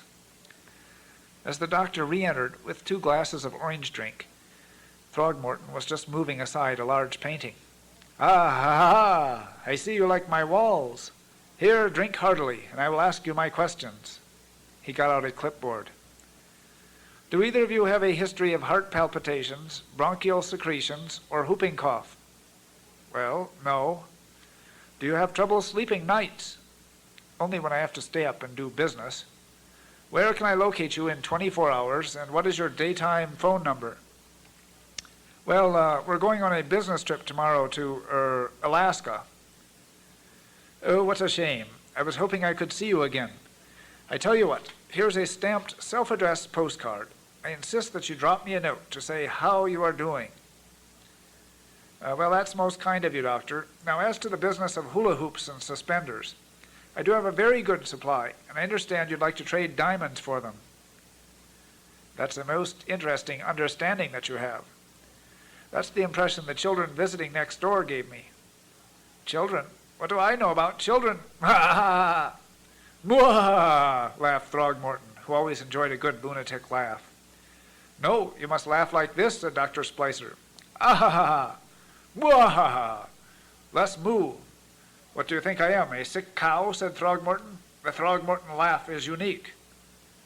Morton, I'm beginning to think we've come to the wrong neighbor, said Lil. Mwah ha ha! Well, that explains it, said Throgmorton. So we'd better be going. Sorry to inconvenience you. They handed him the empty glasses. Ah ha ha ha! The pleasure has been mine. And please, don't forget to send me that postcard. They left the doctor's house immediately and headed for the Smith residence at once. That poor man is so lonely he wants everyone he meets to send him postcards, said Lil. There was something strange about him, Lil. He had a rather diabolical laugh, if you ask me. But so do you, darling. You love to laugh like this. Mwah-ha-ha! Mwah-ha-ha! So I do, Lil. Are you implying there's something strange about me? There's something strange about everybody, darling.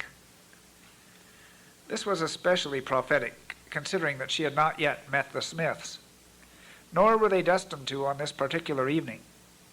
When they arrived at the Smith house, no one was home except for the door, since the Smiths were out cruising in their Galactic 8 star cruiser.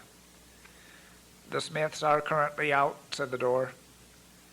They must have some kind of recording, said Throgmorton. Usually people play recordings of radios on and dogs barking to make it sound like they're home. This one announces they're gone. The Smiths must be uncommonly stupid. That's just your opinion, said the door. Oh, excuse me, said Throgmorton, thinking quickly. I thought you were recording. I just meant that with all the house break-ins that occur, most people don't like people to know when their house is empty. But I see that someone is home after all, since you're talking to us, and there must be a microphone somewhere so you can hear me. A lot, you know, said the door. You've just never met a computerized door before, Throgmorton. How did you know my name? Said Throgmorton. It's my business to know everyone's name so I can announce them properly when they enter. Must have gotten it from my social security record. Aren't computers amazing? Said Throgmorton. Thank you, said the door. So no living human is at home? There never are any humans here unless they are visiting. Well, Lil and I are just here to do some house cleaning for the Smiths, so why don't you open up for us? Why don't you say why you really came here? About the diamonds, said the door. Yes. Well, you see, we have a goodly collection of suspenders and hula hoops, and we understand we could trade them for diamonds. That is exactly correct, except for this. You don't have any suspenders or hula hoops. Well, no, not with us, of course. We left them over at the house with our baggage. Yes, we didn't want to risk having such valuable property stolen before we'd seen the diamonds we were trading for, said Lil. That is incorrect. You both have very little luggage, preferring to spend other people's money as needed and discard your goods when finished. And among your possessions are 0 hula hoops and 0 suspenders.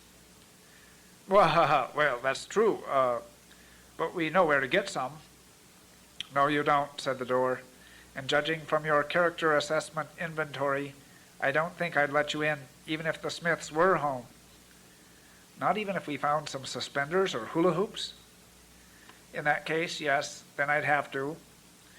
Lil said to Throgmorton, This is just some silly trick door. Why don't we break in, get the diamonds, and go? Would you like me to answer that question? A brilliant red laser beam cut a neat line on the ground in front of their feet. The sidewalk smoldered. All right, we're going, said Throgmorton, jumping back 5 feet. But we'll be back with the goods. Diamonds are my best friends, said Lil, heartbroken. The nerve of that contraption, said Throgmorton to Lil as they walked rapidly past the last remaining large tree on the boulevard in front of the Smith residence. I'd like to... His words were blotted out by a red beam of light which cut a silhouette of Morton P. Throgmorton's face on the bark of the tree. Its glowing embers convinced him not to finish the sentence, even though he muttered about it not being a very good likeness. Coming back to Grandma Dorkelson's house, they noticed the broken tractor, tow truck, and junker car all blocking Grandma's car in the garage, and realized that if they were to leave that evening, they would have to go by foot. Never, said Throgmorton. A Throgmorton always leaves in style. Not only has this been a bad day for business, said Lil, but it's also so boring here I can't stand it. Boring? You call being shot at with lasers boring? No, darling, that's just a part of business. I'm talking about staying with the old lady. If I have to play old maid again, I'll jump out the window. It wouldn't do you any good, since the whole house is only 1 story high. At least it would be a dramatic exit. I've never had such a boring Friday night. This is not going to be as easy as I thought, said Throgmorton.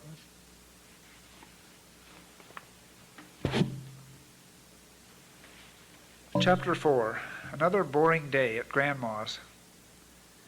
The next morning, Don and Alice decided to help Grandma with her bills. Grandma said she didn't need any help, but there were quite a few bills lying around the house, some of them in rather unusual places.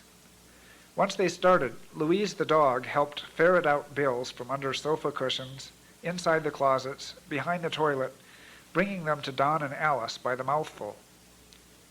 Since it was so hot outside, Melody and Brogan were stuck poking about the odd corners of Grandma's too ordinary house. Why should it be so blistering hot when it's fall already, said Melody. And the pools are all closed. The perfect setup for terminal boredom. Why don't you look at all the stuff in my stuff closet, said Grandma. What's in it, said Brogan. Oh, whatever, said Grandma. To Don, she said, Now I always pay the power bill on the 10th.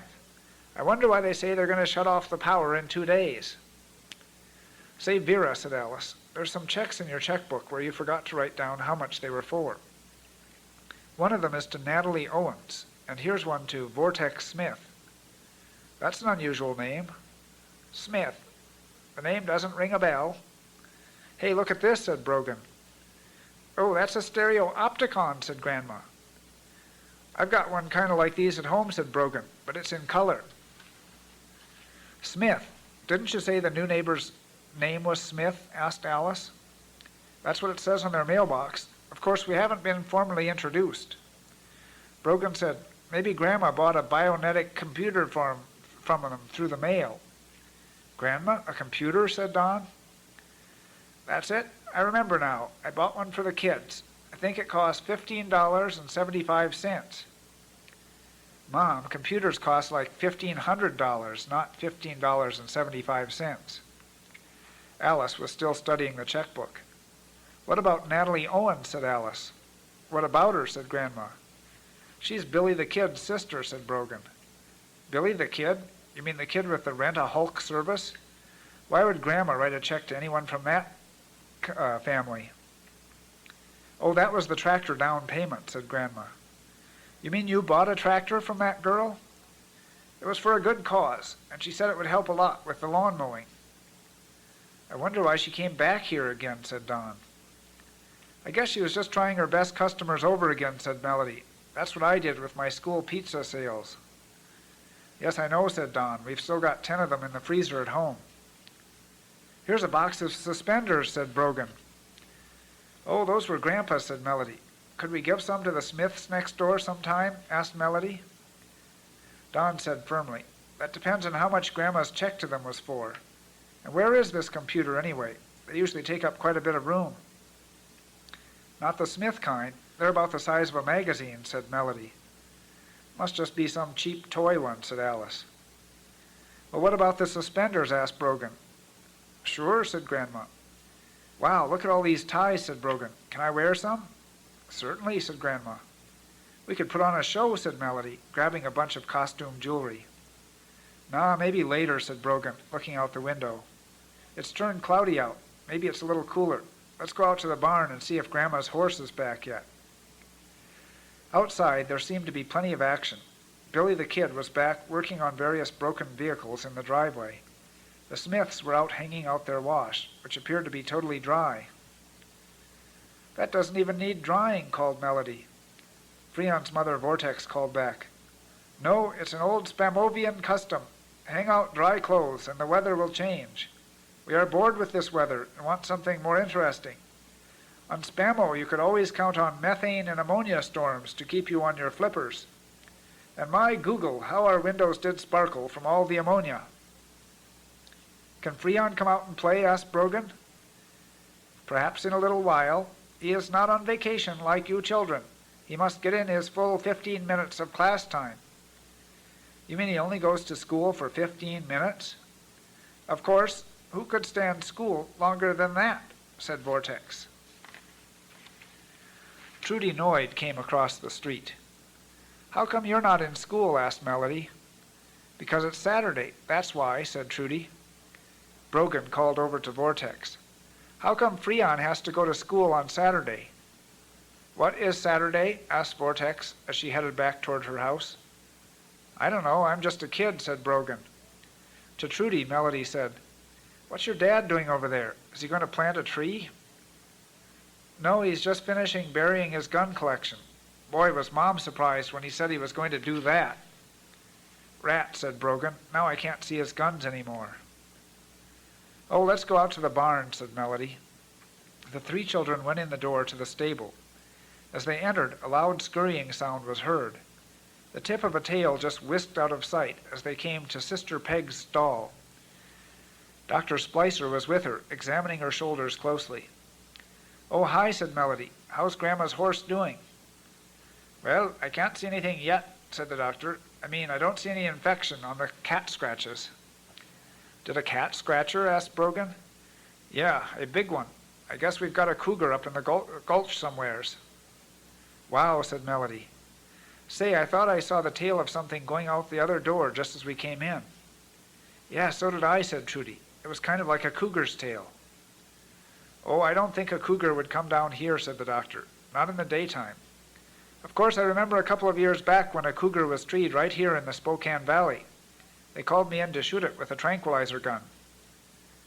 The children forgot about the tale they had seen as the doctor told his own tale. Soon he left. and the children watched Sister Peg eating hay. "I bet this horse is smart," said Brogan. Peg lifted her head, pulling up a tuft of hay. "There, see, she agrees with me." She stamped a hoof on the floor. "She can probably count, too." He counted how many times she stamped. "See, she counted to 4, said Brogan. Melody said, "Hey, if we did a show, she could be in it. I bet we could teach her all sorts of tricks. Maybe I could ride on her back and juggle, like in the circus." "Can you juggle?" asked Trudy. "Not much, but I could learn," said Melody. "I could be a magician," said Brogan. "I can hide a stick up my sleeve." "What could I do?" asked Trudy. "Can you do somersaults?" said Brogan. "Of course." "How about cartwheels?" said Melody. "You can be the acrobat." As the children happily planned their pretend show, Max the mouse listened to them from above in the hayloft. "That's the life," thought Max. "They can put on a show and make people happy. But I'm destined to be the secret rodent experiment of Dr. Splicer. Never to have friends. Never to find self-esteem on my own. I think I should run away and join a circus. That's the life.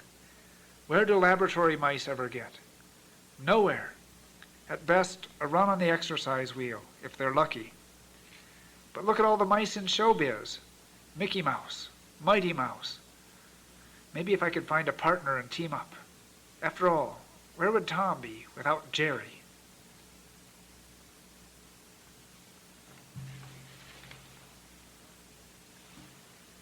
Chapter 5, Saturday afternoon. After lunch, the sun had come out again, hot and muggy, and Melody and Brogan were soon at loose ends, somewhat like the state of the financial records Alice and Don were poring over. Melody finally decided to get out her report on Sousa to work on for a while. "Where's your encyclopedia, Grandma?" she asked. "It's in the hall closet," Grandma responded. Melody fished around in the closet for a while, and Brogan settled in to watch. Finally, she found an old set of books that looked promising. She opened the one to S. "Oh, no," she finally said. "What?" asked Brogan. "Sousa's not in here. This encyclopedia must be older than Sousa. Rats."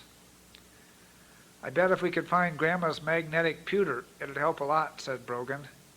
They went and asked Grandma again if she remembered where it was. "Oh, I don't know. I remember where all the old things are. It's the new ones that cause all the trouble." Louise pawed through a pile of papers and nosed out a small gadget with a number of buttons and a screen on it. "Say," said Don, "is this it?" "Yes," said Melody. "Well, take it away from here. We've got to concentrate on straightening out these bills." They took the computer by a sunny window to get a better look at it. "How do you plug it in?" asked Brogan. "It's already blinking," said Melody. "Maybe it's got a battery." "But what do all those symbols mean on the buttons?" asked Brogan. "Wait a minute," said Melody. "It's saying something on the screen. English, you are speaking English. Is this planet Earth? Yes, no. We're supposed to press yes or no. Look, the buttons have regular typewriter letters now." She typed yes. "Oh, now it says, do you want vocal interface on? Yes, no. We better say no. I don't know what it is. What do you want to A, no, or B, do? Oh, well, that's easy." She typed in, I have to write a paper on Sousa. Boy, it sure is hard to type good. "That's all right," said the computer screen. "How long do you want the report to last?" "It's supposed to be 5 pages, and even a bibliography." "That's fine," she read. "But how long should the report last before it biodegrades?" "Biodegrades? You mean like compost?" "Exactly. 7 Earth days, 1 revolution around your sun." "Well, let's see. It's due on Tuesday. She should read it and have it back by Friday." "What's it talking about?" said Brogan. "Well, I think it makes the paper fall apart after you don't need it anymore. Sort of like how those plastic shopping bags are supposed to break down in a while." "This is the system," read the computer screen. "I take sunlight for energy and use elements from the air and force carbon, hydrogen, and oxygen to form paper. Their molecular structure is engineered to break down into constituent elements at the time you specify." "What's that mean?" asked Brogan. Melody laughed. I think it means that if we wanted to, we could make the paper fall apart right while the teacher was reading it. Vaporized, to be precise, said the computer. That'd be a good trick for a magic show, said Brogan. Oh well, said Melody, I've got to write this report on Sousa. Press enter when ready, Melody read on the screen. Well, I don't know if I'm ready, but here goes. She pushed the right key, and there was a very brief pause. Biotic input beginning. Spell checking now in progress. Grammar checking has been completed. Thought processes examined for clarity and felicity of expression. The paper is now being printed. Pieces of paper started spewing out of a slot on the side of the computer. She picked them up and read a sample. Although Sousa enjoyed a modest success with musical operettas, most notably El Capitan, 1895, it is as a composer of marches that John Philip Sousa endures. Gosh, said Brogan, you can use that in your paper. It's better than an encyclopedia. The last page came out, and Melody looked it over carefully. This is my paper, she said. It's got my name at the top of every page and everything. As she turned the pages, different Sousa marches could be faintly heard. I guess the computer even knows Sousa's marchers. It's playing Stars and Stripes Forever. That's not the computer, shouted Brogan. It's coming out of the little tuba symbol on the corner of the page. As they turned to the next page, it switched to another march. Actually, that's a sousaphone, not a tuba, said Melody. Gosh, said Brogan, I didn't know writing papers was so easy. I thought you had to know something first. Well, I do know all this, like how his first sousaphone in the 1890s had the bell pointed up, and people called it the rain catcher. I suppose you learned about that at school, said Brogan. No, I just started on this paper now. Did you know he published 3 novels and over 100 magazine articles in addition to all of his musical work? No, but I'm not interested, said Brogan. Yes, but how did I know it? Yes, Melody said, but how did I know it? She looked at the computer screen. Research paper and biotic output complete. What do you want to A, know, or B, do? I think I get it, she said. Somehow the computer just transferred the information right into my head. Boy, does that save a lot of trouble. Brogan said, that must be how Freon gets done with school so quickly. Gee, I wish I had one of these things, said Trudy. Invalid entry, read the computer screen. State your wish as a command.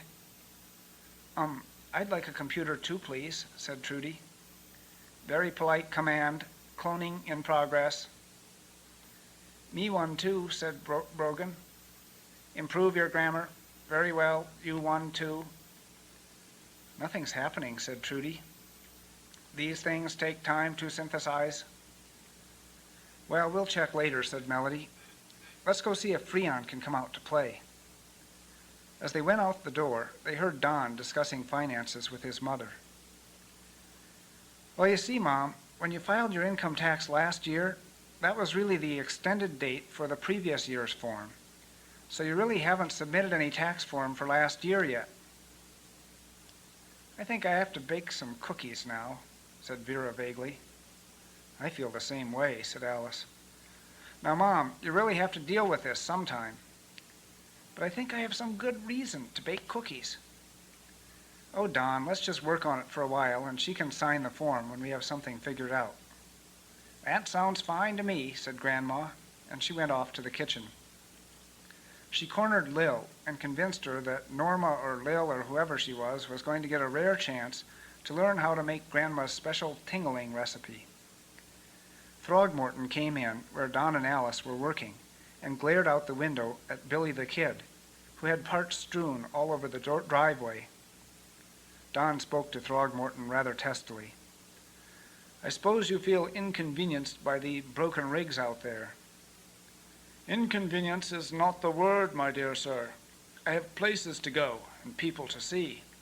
An investment business thrives on contacts, and here I am, totally isolated. Besides, there's an important business meeting I must attend as soon as possible in the Bahamas. Why don't you just take a taxi? A Throgmorton would rather die than take public transportation. Donald, at this point, would have been happy with either alternative for Throgmorton, dying or public transportation, that is. There was an uncomfortable silence. Throgmorton finally spoke up. You seem to be a man of figures yourself. An accountant, perhaps? Ah, that's a laugh. I'm an artist by trade. Printmaking, mostly. Throgmorton recalled his own attempts at making counterfeit money. Ah, yes, I've done a bit of printing in my time. Nothing too successful, just a bit of engraving. Oh no, thought Alice. Don't get him started on art. This is vacation. No kidding, said Don. Actually, art is more of a passion than a business with me. I'll say, interjected Alice. Like I'll be looking at a wall, and I'll think, now that wall really needs something on it. That wall over there, for instance. Uh-oh, said Alice, hurrying into the kitchen. Vera, is there an art museum in Spokane? Oh yes, right down in the nice old part of town. I think it's near a park. I've got to phone them. I think Don's having an art attack. Really? Wouldn't an ambulance do better? Not his heart, art. He's looking at your blank wall in the living room with that special gleam in his eye. He'll have out his paints and start painting a mural unless I can find help. Out in the living room, Don was transfixed. I think this part of the wall could be the March of Progress. Now, counter to that would be the death of nature and return of the Earth Mother. And in between, I'll paint, who are we, what do we think we're doing here, and who cares about it? Alice carried in the phone. Don, phone call for you. Not now, dear, I'm busy. She held the phone to his ear. Jeannie Cole's Art Museum? Really? Well, yes, Yes, of course, I understand about funding. Well, it's a mural. About the way things are, of course. Oh, I see. Yes, I guess it makes sense that art has to be approved in advance. Well, I was just planning kind of a, well, you know, capturing reality in a 3 by 5 foot mural. Oh. Yes, well, I wouldn't want to have my artistic license taken away. Oh, well, okay. Thank you. Alice set the phone down gently. It was a critic, said Don. I guess it's just not the right time for a mural right now. He slumped down on the sofa. It's all right, dear, said Alice. Just wait till you're back home in your studio. Thank heavens for Dyla, critic, she thought. Chapter 6. The Party on Saturday Night. That was an interesting supper, Mom, said Don, after the children had been excused to play outside. I sure hope Billy the Kid gets the driveway cleared soon so we can go to the store. Grandma said, It certainly would be nice. My meatball casserole always tastes better when there's some meat in it. I had to substitute kippered herring, since that's all that's left in the cupboard. She went to carry dishes to the sink, and her gaze fell on the calendar by the sink. What day is it? She asked. Saturday, September 12th, said Alice. Oh, my goodness. I've forgotten the Scandinavian Club meeting is tonight. She set down the dishes and rushed out to get dressed. So how is she supposed to get to the meeting? Asked Alice. Don said, Oh, I'll take her.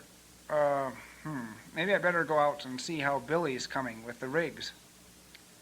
When he got outside, the tractor was chugging fitfully, and Billy was checking the chain connected to the tow truck. You think you can pull the tow truck and the junker both at once with the tractor? Asked Don skeptically. Well, it's a good tractor, but the timing seems off a little bit. I think I'll have to unhook the rental car and come back for it with the tractor later. We really need to get Grandma's car out so we can get to a meeting tonight. Hey, I know. I bet we can borrow you one. There's Mr. Noyd out front of his place planting trees. He's sort of stingy, but he's worth a try. Billy trotted over to the Noids, with Don following rather sheepishly. He felt that borrowing a car is like borrowing someone's toothbrush, but he was surprised at Lloyd's warm response. "Hey, if you need a car, just take it," said Lloyd. "I see you've got a little trouble over there. How are you coming with getting those machines out, Billy?" Across the street, the tractor stopped chugging. "I guess I've got a ways to go still," said Billy. "I sure am learning a lot about mechanics, though." "That's great," said Lloyd. He pitched some keys to Don. "Take the rig out in the garage. Have fun with it. I'm just planting these trees tonight. Then I plan to go in and have a meaningful discussion with Clara and Trudy about feelings and stuff." Well, thanks a lot. I can bring the keys over later tonight." "Well, we might be sleeping. I'll stop over in the morning and get them, since I want to take the family to church." "When did you start going to church?" asked Billy. "Tomorrow," said Lloyd. The black, big stomper 4x4 double cab pickup had a gun rack in the back window, but the guns were gone. On the bumper, only vestiges of bumper stickers like "Ban welfare, not guns" were left, as they'd been removed recently. Billy said as Don backed out, "You know, Trudy's dad's not as bad as I always thought." Grandma and Alice were waiting when they drove across the street. "I'm coming too," said Alice. "Vera thinks she can cash a check at the grocery store so we can restock on food." "All the clerks know me," said Grandma. "Good," said Don. "What are the kids going to do?" "They're happy playing games out in the yard with the neighbor kids. I told them we'd be back in an hour or so." Grandma said, "If I wasn't in such a hurry, I'd take the tractor." "I don't think that kid has it running yet," said Alice. "Not his tractor. I mean my own tractor, out back. I have to find something to do with it." As soon as they were gone, Throgmorton and Lil started going over the house with a fine-tooth comb. "Look at this," said Throgmorton. "All the silverware is just plated. Not a bit of sterling in the house. I never bother with plate." "It's just tacky. I haven't found anything worth stealing anywhere. And then I had to help make tinglings. I've never been so embarrassed in my life." "The papers are our only hope at this point. I've got a good sample of her signature. All we need are some negotiable checks or bonds." "And that kid to clear the other cars out of the driveway so we can steal her car." "Oh, no. Look at this. She has almost all of her money invested in Elderly Touch Financial Services." "Why, Throgmorton, that's your company. You've already got all her money." "Yes, and this bond isn't worth the computer paper I printed it on." "Well, you certainly beat me to the punch this time. I should be jealous." "Don't fret, darling. Together we'll cut a wide swath through the fields of finance." "As soon as we can get out of this hole," she said. Outside, the children were playing the game Midnight as the evening turned to night. Melody and Brogan were having a mild disagreement. Brogan said, "It's not fair to Freon. When he hides, he glows in the dark, so it's easy to find him." Melody said, "Yes, but he can teleport himself to another place when you do find him, so I say he has an unfair advantage." Trudy took a turn at being it and went to hide back by the barn while the other children sang "Rock Around the Clock" and came around the house chanting, "No bears out tonight, Daddy shot them all last night." Trudy was just going behind a bush when she saw something that looked considerably like a bear going in front of her. She went quietly out to the other children. "Shh, wait a minute. Times. I saw something really truly out by the barn. It was big and all covered with fur." "A bear," said Brogan. "The mountain lion," said Melody. "Maybe it's a gorsk," said Freon. "What's a gorsk?" said Trudy. "They eat anything that moves on Spamo. E4 told me. Sometimes people don't move for years when one's around." "Well, that's on Spamo," said Melody. "How would one get here?" "Maybe it took a taxi," said Brogan. "Well, I'm not moving," said Trudy. Me neither, said Brogan. It's probably not a gorsk, said Freon. If it was a gorsk, we'd be sandwiches by now. Oh, come on, said Melody. Let's take a peek. It's probably just a raccoon. Now Trudy had seen the animal, and she knew it was bigger than any raccoon. But she conceded to superior age and assertiveness, a mistake many of us make. They crept around toward the back corner, towards the barn. There was definitely something lumpish in the bushes near the barn door. It's not black enough for a bear, whispered Melody. But it's big enough, whispered Trudy. I don't think it's a gorsk, said Freon nervously. We'd be dead meat if it's a gorsk. Are you a gorsk? Brogan shouted. Trudy jumped about 3 feet in the air. No, I'm a mouse, said Max. It's just some kid in a mouse costume, said Trudy. Is that Scooter Kowalski? No, I'm Max. Max Splicer, I guess, in an adopted sort of way. Are you some relative of Dr. Bill's? Asked Trudy. Come on out so we can see you. Max stepped out shyly, whipping his tail from side to side. He is a mouse, said Brogan. What a mouse, said Melody. Max began to do a little soft shoe dance, or perhaps I should say soft foot. His claws went clickety-click, clickety-click on the gravel as the children watched this incredible moonlight performance in silence. He finished his routine and took a bow. The children clapped. Hey, you're good, said Trudy. Thanks, said Max. Mostly I have to do lab work for Dr. Splicer, but I really do love show business. What were you doing out here at the barn? Asked Melody. I was just checking on your grandmother's horse, said Max. How'd you know it was my grandmother's? Well, I heard you talking out here yesterday. It got me to thinking about show business. I would like to be in your show. Our show? Said Melody. Magic, somersaults, cartwheels? You talked about it out here in the barn. Oh, that was just sort of pretend, said Melody. We like to pretend about putting on shows. Oh, said Max. Just pretend. Well then, I guess I'd better be going. Wait, said Melody, not wanting to disappoint him. We'd love to have you in our show. We just have to get it organized. Don't you think the hayloft would be a great place for it? Well, said Max, I was kind of envisioning a theater with spotlights and chocolate torts and wine served at intermission, and we don't have any of those, but the barn would be a start.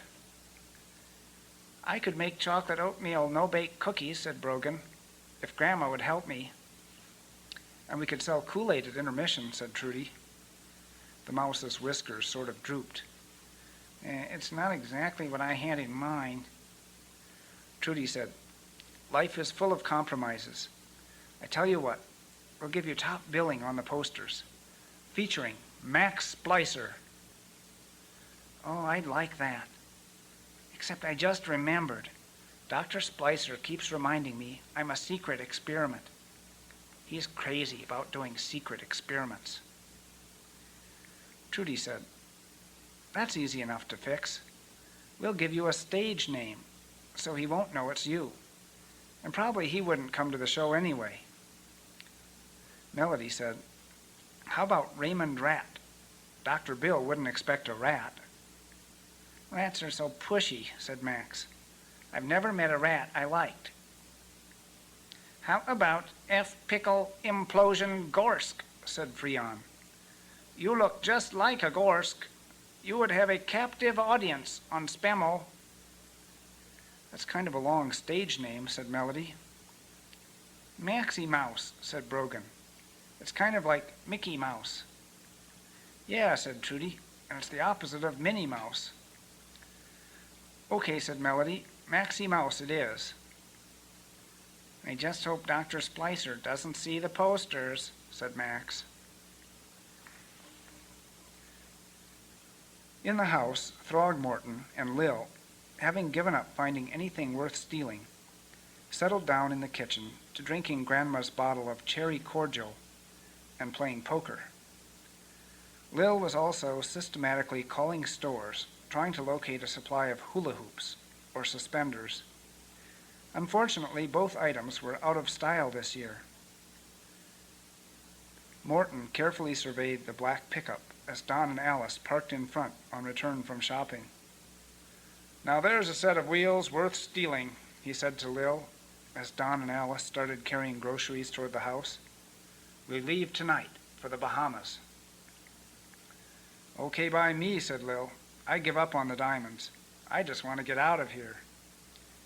Throgmorton and Lil made no effort to help Don and Alice with the groceries, and went on drinking and playing cards as the Dorkelsons went into the study to resume work on Grandma's finances.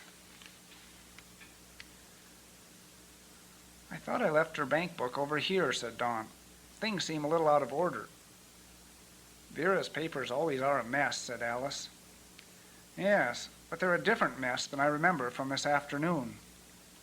Don peered suspiciously at Throgmorton and Lil, but before he could say anything, Alice happened upon a new notice from the bank. "Oh my gosh, have you seen this one?" she exclaimed. "It's from the bank. It seems she's reached her visa limit and has forgotten to make her house payments for the last 6 months. Let me see that. $17 at the hairstylist, $10 gas. $93,760 due for her tractor. They can have the stupid tractor." Alice said, "I was looking at the papers on the tractor this afternoon. It can only be returned by shipping back to the country of origin. And this tractor was made in Nepal. There's instructions for disassembly for hand cartage up to the Himalayas in the manual. I'm afraid we couldn't afford to return it." "Well, it says here that $50,000 is due on Monday, or they'll repossess the house. Where's Mom going to come up with $50,000? Between her and us, we haven't got $5,000 in the bank." Alice said, "Well, she does have some money invested in that Elderly Touch Financial Service." Don said, "That name sounds familiar, but I can't think why. Somehow, it makes me nervous." "Anyway," said Alice, "it might be a good thing for Vera to lose her house at this point. We've got to look at this issue seriously." "Seriously? Are you crazy?" "Don, you know she can't go on living here forever. She's getting too forgetful. We could possibly arrange to pay her bills now, but what will happen when we go away? And you notice how thin she's gotten. I'm not sure she's remembering to eat regularly." "So what are we supposed to do?" "Let's have her live with us. She's really not much trouble, and we all like her." Just then Grandma came hustling in from the front door. "What are you doing home so early?" asked Don. "And how did you get here? We were going to pick you up when you were to call for a ride." "Oh, land," said Grandma. "I knew I'd forgotten something. This is the night I'd invited over the Scandinavian Club for the after-club coffee klatschen. They're out there waiting in the car while I get organized. I've got to make the coffee and get some cookies baked and get the table set and—" "Hold on, Mom, we'll help you," said Don. Alice went out to clear off the financial records off the dining room table. "I knew I was supposed to bake cookies for something," said Grandma, grabbing a bowl. "Now wait," Don said. "You did bake some cookies already, with Lil. You just fix the coffee, and we'll do the rest." The rest included putting away laundry, children's clothing, and books, and even trying unsuccessfully to dislodge Throgmorton and Lil from their drinking and cards. After a very stressful 20 minutes, Grandma went out and shepherded in her 2 Scandinavian Club guests. "All that for 2 people?" Don muttered, receiving a kick on the shin from Alice. The party didn't last too long, for various reasons. It was already after 9 by the time the coffee was ready. Throgmorton and Lil were becoming obnoxious in the kitchen, and their drunken laughs conflicted with the guests' polite ones. Finally, Don mentioned having to get the children ready for bed, and the prospect of tired and boisterous children coming into their party pushed the guest on towards home. While Alice went out to call the children in, Don started to talk to his mother about her financial troubles. He was just telling about the $50,000 due on Monday, when the children came through on the way to bed. In the kitchen, Throgmorton pricked up his ears when money was mentioned, and chuckled maliciously as Don discussed cashing out Grandma's investments in his Elderly Touch Financial Services. Then Grandma said, "Oh, Lance, if we need that much money, we'd have to find the gold mine your father Darrell lost out back in '63. You see, he was out panning for gold in a little creek bed one day, and he found this cave." "Are you serious, Mom? Maybe you're remembering wrong. I never heard of any gold mine back there." "Well, Darrell was really embarrassed that he couldn't find it later. He did have some nice big nuggets to show that he'd been there, but he sold them at a gin show out at the Red Lion Inn."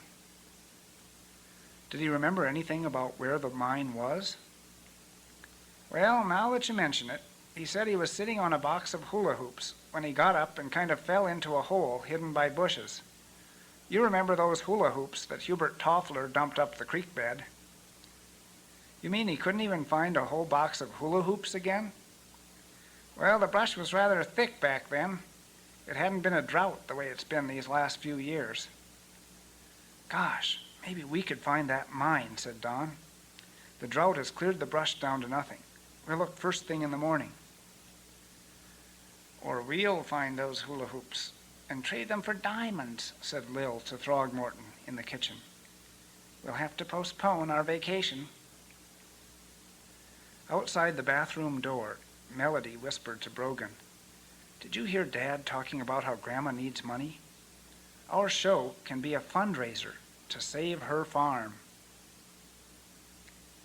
Up in the hills above Grandma's mini ranch, the mountain lion growled hungrily to itself from its perch on a box of hula hoops. It had been a long drought, and food was scarce. Chapter 7. Sunday, Sweet Sunday. "Wow, look at all those people," said Brogan, who was stuffed into the back window of the Noid's crew cab pickup, on his way with the Noids and Dorkelsons to church. "Don't look," said Grandma. "Pay no attention to them. It just encourages them." "But I can't avoid looking, Grandma. My head is crammed looking out the window." "Well, shut your eyes then." "Aw, gee, they're just fooling around with the fire hydrant. They're having a water fight. Looks like a lot of fun." Alice said, "Why don't you play with your middle-aged capitalist stockbroker toys Grandma got you, Brogan?" "There's not room. I need the 5-bedroom, 3-garage house, and I left it at Grandma's." Grandma said, "It's those people that go to First Hedonist Church." "What church are we going to, Grandma?" asked Melody. "First Respectable, of course. And remember to mind your manners and sit up straight in your pew." Mrs. Noid said, "It's sure been a while since our family's gone to a church." "I think the last time was before the Reformation," said Trudy. "What's the Reformation?" asked Lloyd Noid. "See, that proves it," giggled Trudy. "I'm squished," said Brogan. "I'm sorry, Pumpkin," said Grandma. "Now, Donald, I told you we could have taken the tractor this morning and not put the Noids to all this trouble." "Hey, it's no trouble," said Lloyd. "Nope. I think it's time we started going to church on a regular basis." Brogan said, "My stomach hurts. We should have taken the tractor." That tractor," said Don. "Do you even know how to drive that thing, Mom?" "Oh, pshaw. It's all automatic. It's just like driving the car, except for the power takeoff and the front scoop. Now that scoop is real handy for mucking out Sister Peg's stall." Don said, "Say, speaking of equipment, I was wondering if we could stop at a rental place on the way home to get some equipment." "Sure," said Lloyd. "There's Derby Rentals over on Trent." "Oh. What was it you wanted to rent?" "Well, I was thinking about maybe a metal detector." So you're going to look for coins at the park or something? Well, Mom says there used to be a gold mine out back of her place, and I just thought it'd be fun to go looking for it. Sure, suit yourself. That doesn't interest me any. I'm planning on bringing home a bunch of those Bible tracts they keep at the back of the church and reading them this afternoon. And here's the church now. Meanwhile, back at the mini ranch, Throgmorton and Lil were starting up into the hills behind Grandma's. Peg the horse shied away from them, and then continued her previous task of rubbing her shoulders against a wooden fence post. It's too bad we couldn't get out to get a metal detector, Throggy, said Lil. Yes, being without a car is a real problem. At least I reserved every metal detector in town, just in case Dorkelson tries to rent one. Mwaha! And I was able to reserve them with his defunct credit card. It should be easy to find this old mine. There's not a leaf left on the bushes. And hula hoops. How I love hula hoops. They're so big we'll trip over them. Let's rest a bit, Lil. This hill is too steep. When her farm is repossessed, we can buy it for nothing, and we'll bulldoze the whole hill flat to get the gold out. Can't be too soon for me, said Throgmorton, puffing with fatigue. After a bit he said, Here's how I see it, Lil. We know the hula hoops are in the creek bed. It looks like there's a shortcut to the creek right over this hill through the woods. Well, the shortcut sounds good, but I don't like the over this hill part, Throggy. I'm tired of climbing. Me neither, but maybe it'll be cooler walking in the pines up there. And that looks like a trail just ahead. At this point, you were no doubt wondering if Billy the Kid would ever get all those broke-down rigs out of Grandma's driveway. I wasn't, said Brogan, flying over Montana on the airplane.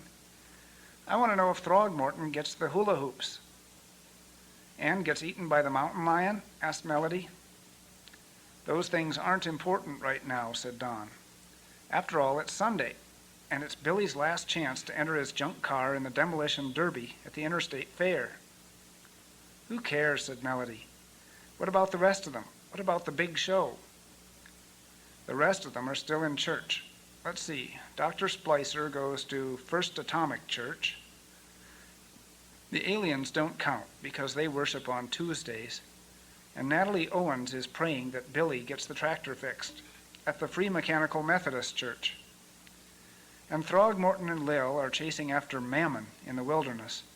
And you can't expect them to find it instantly when it's been missing for years.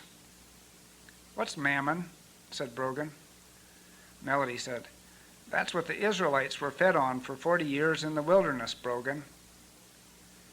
No, that was manna, said Don. What's the difference, said Melody. Alice said, Well, manna was kind of like white cornflakes that came down like rain every morning, while mammon, I think, means money.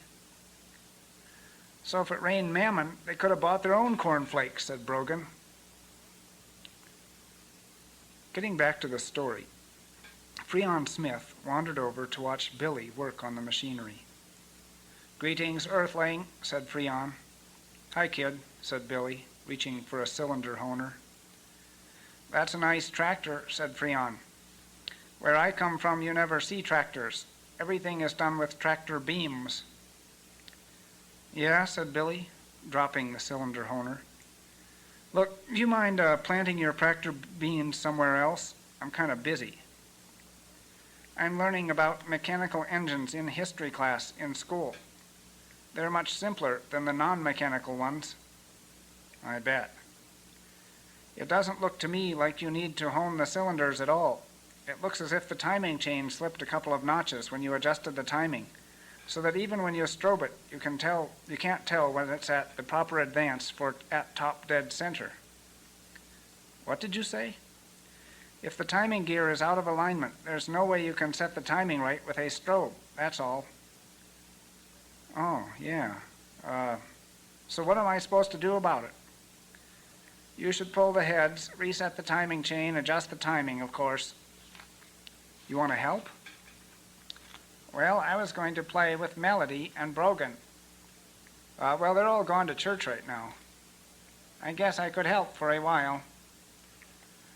Soon Freon was busy disassembling and immediately reassembling the tractor engine, while Billy watched with his mouth hanging open. You say you studied all this in history class? I never thought much of history courses myself, said Billy, but maybe I should sign up for one next semester. In a few minutes, Natalie's tractor was running beautifully. So what do you know about tow trucks? Asked Billy. In a few more minutes, the Derby Reynolds tow truck was parked on the street behind the tractor. Now this antique car is a bit of a challenge, said Billy, referring to the junk car. Freon said, I think it could work a lot better with a few bionic adaptations. He went out and got a carrot out of Grandma Dorkelson's garden. Hey, said Billy, you should ask before you raid someone's garden, even if it is just a snack.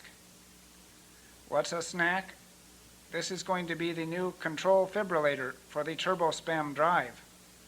Make sure you add a little water to your gas tank whenever you fill it up. Are you crazy? Water in the gas is no good. Do you want the carrot to dry out? Okay, I give up. Everything else you've done has been great. I'd even fill the gas tank up with whipped cream if you recommend it. I don't think this type of engine would like it. Our Star Cruiser would run on it, but since we've moved here, we usually use lawn clippings and tree branches for short trips on the continent. Whipped cream would give us a very fast delta V, and the acceleration might smear us against the back wall. Whatever you say, bud. So you think this baby will make it to the fairgrounds for the demo derby tonight? It will be hard to stop it. Hey, how would you like to come to watch? It'd be my treat. You deserve it for all the help. That would be very interesting. I will have to check with my superiors. I may have to blorble or something. Whatever you say, bud. And whatever blorbling is, you can teach me how to do it. Both Billy and the rental car were humming as they drove away. It took quite a while for the Dorkelsons and Noids to get home after church. This was because it took a long time for them to find out that every metal detector in town was reserved. Too bad they didn't find out for whom they were reserved. Anyway, the Noids treated them to lunch at Zip's Burgers, which was a blessing, since food was running scarce again, and Don and Alice were afraid that any check Grandma would write might bounce. Because of the crowded ride, by the time they made it back to Grandma's, everyone was thoroughly delighted that Grandma's car was available again.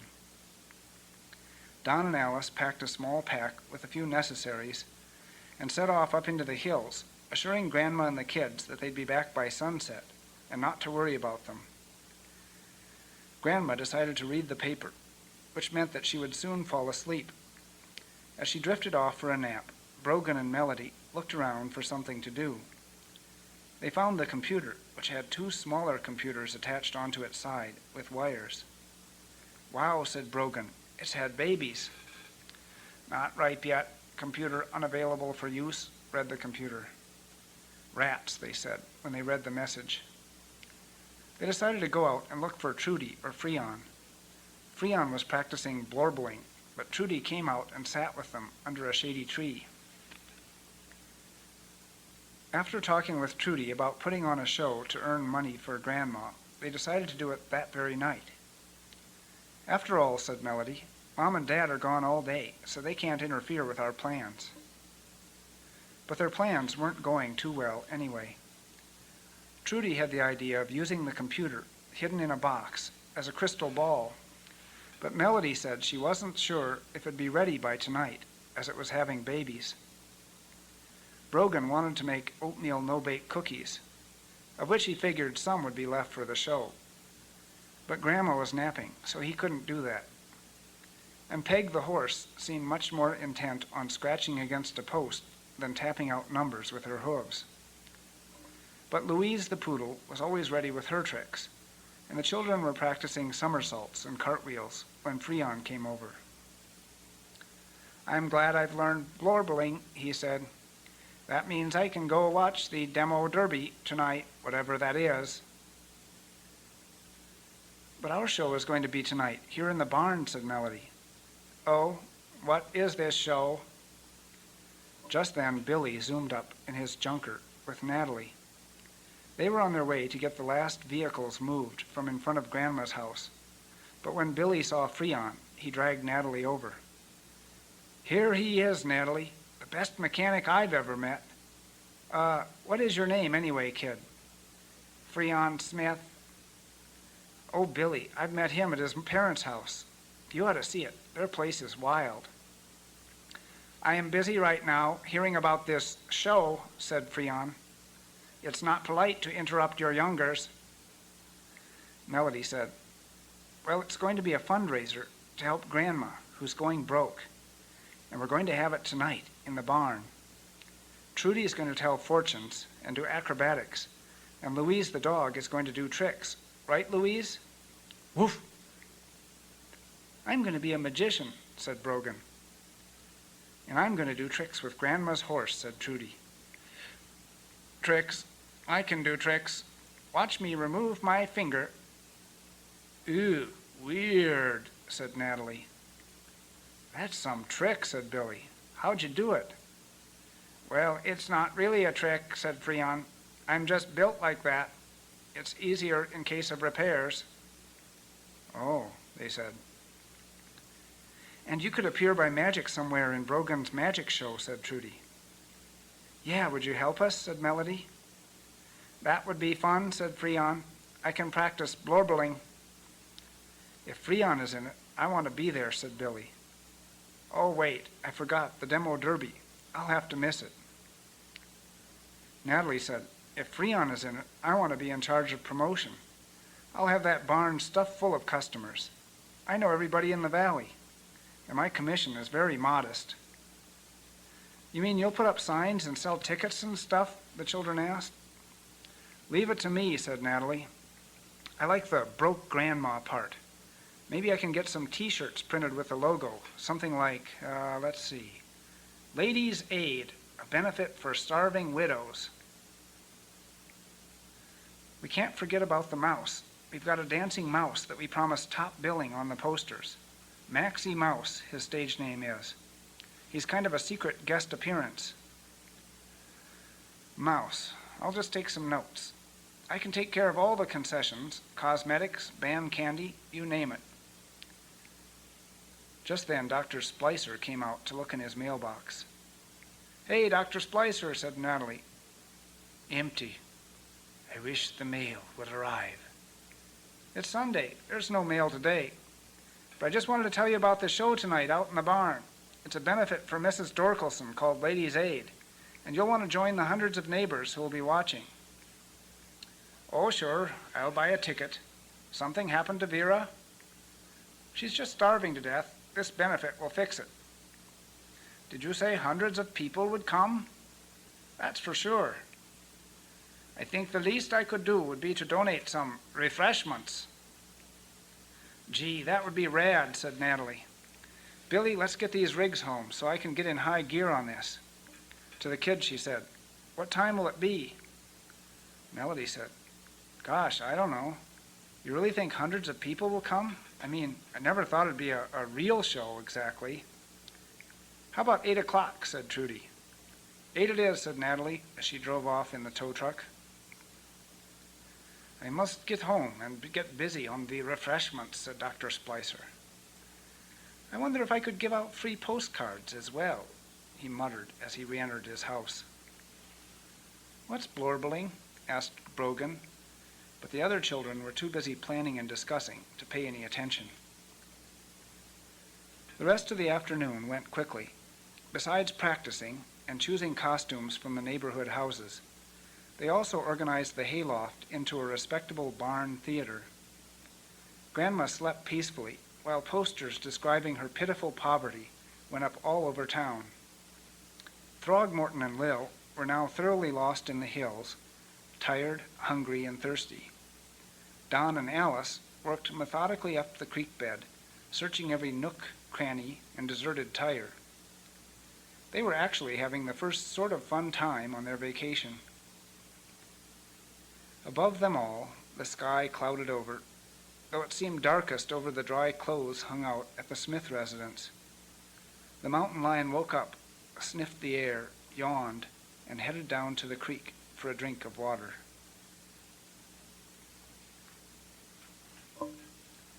Chapter 8. On with the show. The storm began about dusk that night, with a display of lightning that folks talked about around there for at least a year. That they talked about, and the fire on Mount Spokane, of course. It was started by the lightning, so it's really one and the same event. Not that the fire on Mount Spokane has anything to do with this story, mind you. It's just that all the local firefighters were headed up to the big fire and missed the smaller ones up on the Dorkelson home place.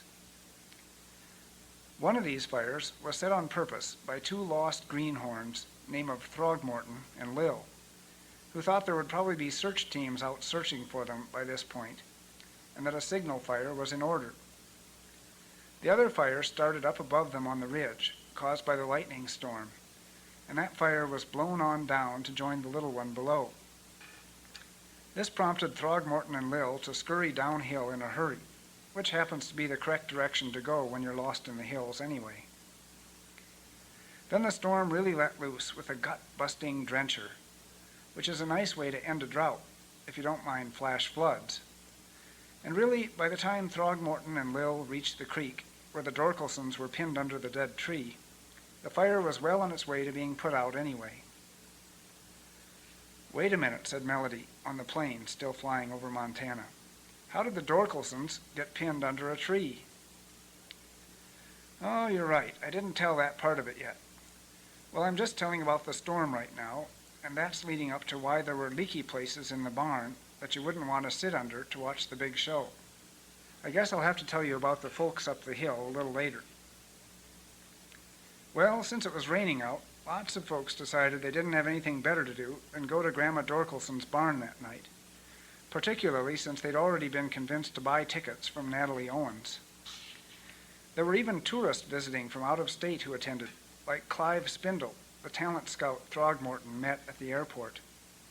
He got lost while driving around Viradale, stopped to ask Natalie directions to the interstate fairgrounds. She sold him a ticket and gave him great directions on how to get to Grandma's house instead. He never did make it to the fair. Don and Alice Dorkelson always referred to this event in retrospect as the Great Surprise Party for Grandma. It wasn't quite a surprise, because when Grandma woke up from her afternoon nap, she found a handbill tucked in her screen door and read with interest the description of the planned event, until she read how the money was supposed to benefit her, a poor starving widow. "Oh, my lands," she cried, and hurried out to the barn, where last-minute preparations were happening all over, and early customers were arriving. "My lands," she said again to Brogan and Melody. "I can't have all these people coming here to pay money to help me. It's not like I'm some kind of charity. My lands, what got into you children?" "Gee, Grandma," said Brogan, "you keep saying 'my lands,' and that's what our show is for. We heard Dad talking to you about how you need all that money to keep your land, so we thought we could help." "Yes, Grandma," said Melody, "and Natalie says we've already netted $1,500 in advance sales, and she expects us to double that with concession sales." "Well, we'll have to give them all that money back. I'm not going to accept any charity." Just then Natalie came up to them and said, "Quick, we need to rig an extension cord so we can plug in the popcorn machine." Grandma was left behind for the moment, and got busy greeting the many friends and neighbors who were pouring in out of the pouring rain to see this neighborhood production. Many of them had grown up playing in the Dorkelson barn, the only relic left of the country days before the suburbs had butted up against the hills. And Grandma knew almost everybody who came to the show, and loved meeting everyone she didn't know. After she forgot her dismay, she made as great a hostess as Natalie was a promoter. As a group of boys came in, Trudy stopped Natalie to say, "Why did you let them come?" "'Cause they were willing to pay, silly," said Natalie. "That's Scooter Kowalski. He's bound to cause trouble. See, he's got tomatoes sticking out of his pockets." Just make sure your act is good enough not to deserve getting tomatoes thrown at you, and he won't dare." Natalie rushed off to do another dozen things, and left Trudy to go and spread stage fright to Brogan and Melody. "Look at all those people," Trudy said, peeking from behind the sheet in her purple leotards with a gold star taped on the front. "Do you think they're going to be impressed to see me do handsprings?" "Aw, come on, Trudy," said Melody. "You did win a blue ribbon at the Y last year. You'll do great. I just hope Sister Peg doesn't cause any trouble. She's never been ridden up into the hayloft before. It's kind of like bringing a mouse into a cheese shop, I guess. And she seems kind of jittery anyway." "Speaking of mice," said Trudy, "where's Max? Do you think he'll come?" "I'm right here," whispered Max, wiggling his nose so it poked out of the hay. "I don't want Dr. Splicer to see me." "No way," said Trudy. "He's busy helping set up the punch bowl table." "You've got to stop him," said Max.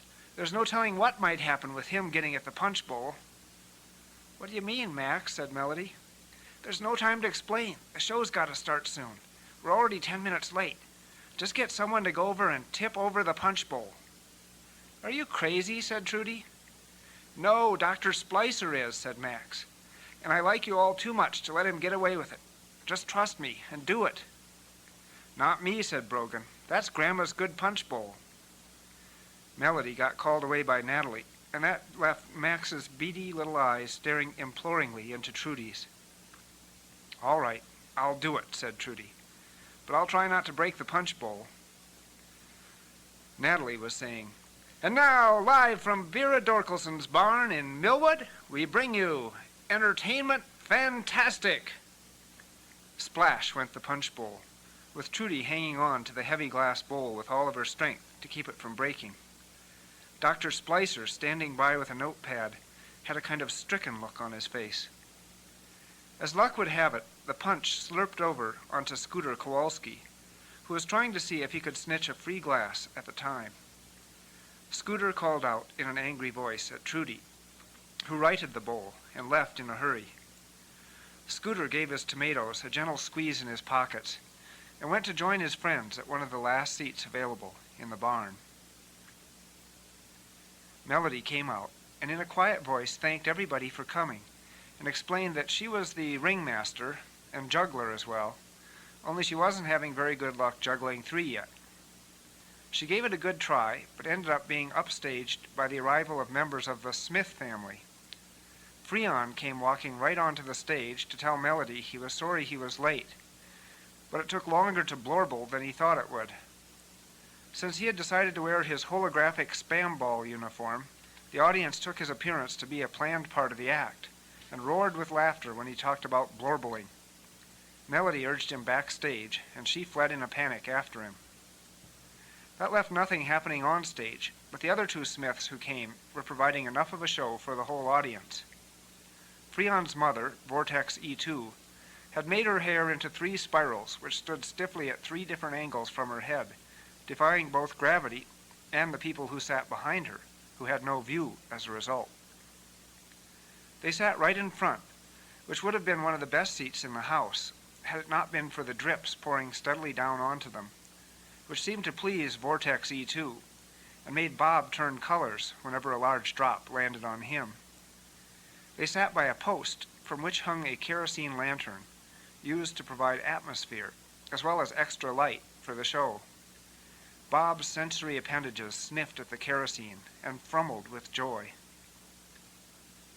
Backstage there was frantic whispering, and soon Melody re-emerged, slightly more confident, since she announced, "Now Trudy Noyd has got some great acrobatics to show you." The crowd applauded politely, and Trudy came out to show her tumbling. Trudy really was quite good for her age, and though some people were yawning, things went relatively smoothly with Trudy's act, until she got hit with the tomato. Scooter had one thing in common with the aliens. He had been sitting under a drip also, but while that seemed to please the Smiths, it made his temper very short indeed. So when he threw the tomato, he also jumped up and yelled what a lousy show this was. Lloyd Noyd got up and looked like he might revert to his former violent ways. But Trudy spoke up first. "Scooter, if you don't like the show, you can just leave. We'll give you back your money and everything, but don't wreck it for everybody else." And she ran off the stage crying. Lloyd and Claranoid made their way quickly backstage to comfort her. Someone in the crowd said, "Yeah, beat it, Scooter," and the rest of the crowd began to applaud. Scooter looked as if he'd like to throw a tomato at someone, but he didn't. His pride wouldn't let him leave, so he sat under his drip and stared at the floor. Grandma spoke up, to be heard over the crowd. "That reminds me, I meant to tell you that you can all have your money back. Land sakes, I about died when I read that the money from this show was supposed to go to me. I certainly don't need money when I've got so many fine friends and neighbors as you. I just think it's nice we can still get together once in a great while and have a party in the barn, like the good old days. And these kids are doing a good job of making up a show out of what they've got, without any gadgets or rock bands or anything. And I, for one, plan to sit down and enjoy the rest of the show." This brought a standing ovation from the house, and a shout of courage to the beleaguered backstage. "I wish Mom and Dad were here," thought Melody. "Gosh, I haven't even thought about them all day. I've been so busy with the show." Then she had to get busy with the show again. Up the creek, in more ways than one, Don and Alice fervently wished they could be at the show as well. They'd already had one show in which they had a bit part. The lightning storm which started the fire on the ridge had passed right over them and struck a small dead snag tree while they cowered flat on their stomachs with their hands covering their ears. The tree fell over, pinning all of their legs under the trunk. They screamed and began yelling for help. Their calls brought Throgmorton and Lil out of the hills. "Here we are," called Throgmorton. "Where's the rescue squad?"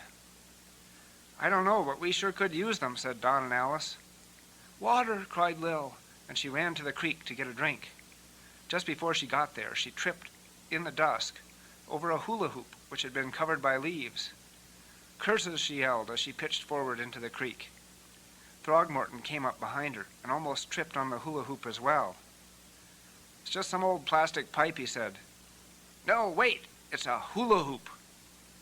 "Then the mine must be somewhere near," said Lil. "Help us," cried Alice Dorkelson. "We're trapped." "Here's more hula hoops," said Throgmorton.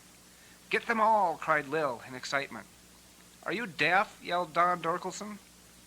"What about the gold mine?" said Lil. "It's too dark to look around now," said Throgmorton. "We'll have plenty of time to look after we come back from the Bahamas." "Help us," cried Don. Certainly," said Throgmorton. "When we get back down to your dotty old mother's house, we'll leave a note mentioning you." "Can't you try to move the tree?" asked Don. "Oh, I have a very bad back," said Throgmorton. "The doctor recommends no heavy lifting. Besides, Lil and I need to hurry because there's a fire headed this way." They started down the creek, but were suddenly confronted with a snarl from the mountain lion, which was startled by them. Throgmorton and Lil ran off screeching, leaving a trail of hula hoops. Farther up the creek, the runoff was building up behind a dam of snags and debris. Slightly less far up the creek, the mountain lion sniffed the smoke of the fire and snarled again. It made the ancient choice and headed off downstream away from the fire. "Well, I guess somebody else will be coming soon," said Alice. "They'd better." Don said to Alice, "You know, this has been a heck of a vacation." "Next year maybe we could go to my parents' place," said Alice. They both laughed hysterically. "Well, there's no one I'd rather be trapped under a tree with anyway," said Alice. The fire appeared then at the crest of the hill, and they held hands and started screaming for help again. Out at the interstate fairgrounds, Vortex 2 and Freon sat enjoying the beginning of the demolition derby. The rain had made the speedway into a mucky pit, and mud was flying everywhere. "Hey, hold on, Daddy," said Melody in the plane, still flying over Montana. Montana's a long state, you know. "How can Freon and his mother be at the fairgrounds when you said they were at the barn show?" Well, didn't I tell you that Freon was learning to blorble?" What's blorbling? Asked Brogan. Well, it's a trick where the aliens learn to be in two places at once. Ah, come on, Daddy, that's impossible, said Melody. So what isn't? Said Don. The Smiths were really enjoying the demolition derby, watching the cars smashing into each other to see which one would run the longest. They didn't have anything like it on Spamo, except, of course, the blathering Nerd Festival. On the track, Billy the Kid was backing his junker into the radiator of another car. This was a good move, because once you got their radiator, it was only a matter of time before their engine overheated and seized up. Just as he plowed into the radiator, two other cars came at him and crunched him from either side in the front. This was bad, because one of them promptly got hooked on his bumper, and they seemed to be locked in a death grip. Unless he could spin his way free, neither car could move, and they'd be out of the competition. He put his foot to the floor, which activated some of the special features Freon had added when he worked the car over. Dirt flew everywhere as the rear wheels spun, and the car sank down into the ground. It disappeared from view, and everyone, including Billy, thought he was a goner, since he was so deep in the hole. What actually happened was this. The car dug down until it flipped over, making a large arc, with the front bumper mostly staying where it was, except it did work free from the other cars. After a minute, the car reappeared in a new place, like a mole in a garden. The crowd roared, and so did the other remaining contestants. Mostly, they roared right into him, making his car look like it had gone through a garbage compactor. Its vital fluids were leaking out everywhere, and the back wheels were now bent beyond recognition. But still, the car remained going, and kept running long after all the rest were still. Billy was declared the winner. He crawled out of the window, and after receiving the trophy, the car drove off on its own. Billy left the field, running after it in the mud. It's too bad Clive Spindle missed the performance. I told him it would be hard to stop, said Freon to his mother. Carrots have very strange minds. In the barn, Melody was putting Louise the poodle through her tricks. Now, if you'll all listen quietly, you can hear her whine when I ask her what she wants for supper. Okay, Louise, do you want dog food or hamburger? Louise usually whined imploringly when hamburger was mentioned, but tonight she cocked her head to one side and listened, and suddenly bolted out the exit of the barn. The audience cracked up. I guess she wants to go choose for herself, said Lloyd Noyd, or eat out. Our next act will be Brogan the Magician, said Melody, exiting quickly. Up in the hills, Don and Alice were still calling hoarsely and beginning to lose hope, for the water was rising rapidly in the creek bed and lapping at their toes already. The fire was still advancing, though the heavy rain was slowing it considerably. The Dorkelsons thought it was a toss-up at this point as to which was likelier to get them, the fire or the flood. There came a scrabbling of claws from the creek bed below. They thought, or will it be a mountain lion? Nope, it was Louise the poodle, and she was licking them in the faces incessantly, since they couldn't get up to get away from her. But the Dorkelsons didn't mind a bit. They figured help was right behind, and began bellowing again. Unfortunately, down at the barn, things weren't quiet enough to hear them yelling. It seems that while Brogan was getting set up for his magic act, Bob Smith reached out a tentacle and siphoned some kerosene out of the lamp hanging on the post. Now Bob was used to drinking motor oil, but this high-octane kerosene was something else. Brogan's magic act didn't start out very promising. All he'd ever figured out for it was having a magic wand stuck up his sleeve, which he would let slip out and make appear by magic. But Trudy and Melody showed him how he could cover a big cardboard box with a sheet, tap it with the wand, and then Freon would teleport into it. He was shaking his arm to do this, but the stick kind of got stuck up his sleeve, and people started laughing at him. Brogan was near to tears, but he showed them the empty box and covered it up anyway. Behind the curtain, Bob was thinking about how to teleport while blorbling, and then he remembered that it couldn't be done. So he gave a mental shout for Commander E4. The next moment, a bulge appeared in the sheet, and when Brogan dragged it off, there was the mermaid, Commander E4, in the bathtub. That would have been enough of a sensation, but Bob started fizzing in a very ominous fashion. Smoke was pouring out of him, and he'd never glowed so brightly blue in any of his lives. Also, Commander E4's video screen suddenly melted and turned into a taloned fist trying to grab at her. She ducked under the water, leaving the crowd in near hysteria. She came up with a remote control, which she clicked, causing the talons to burst into flames. The flames caught the sheet curtain and the hay on fire. Commander E4 pushed another button and vanished into thin air. This left only the fire and Bob. "Patu Naguma! Patu Naguma!" shouted Freon's mother, while people started batting at the flames with jackets and leaving in panic. "Fatu Nagorgo!" cried Freon, pointing at the fire. Bob lurched over to the fire and flung himself in it, making a loud noise. "Ahoo! Ahoo! Ahoo!" He changed color momentarily from blue to red, then suddenly shot out of the window of the barn like a pop bottle rocket, leaving a trail of cold blue sparks. Behind him, the fire had vanished, leaving nothing but a few flecks of frost. Immediately, Vortex and Bob left the barn and rushed away into the night. Amazed adults came over where Bob had been and felt the cold ashes. Natalie took charge. "Everything is okay," she yelled. "The danger is over. This is all part of the show. Come on back and sit down. There's still a lot of great entertainment." Well, once it was clear that the danger was gone, the people flocked back to their seats in droves. This was top-notch entertainment, bar none.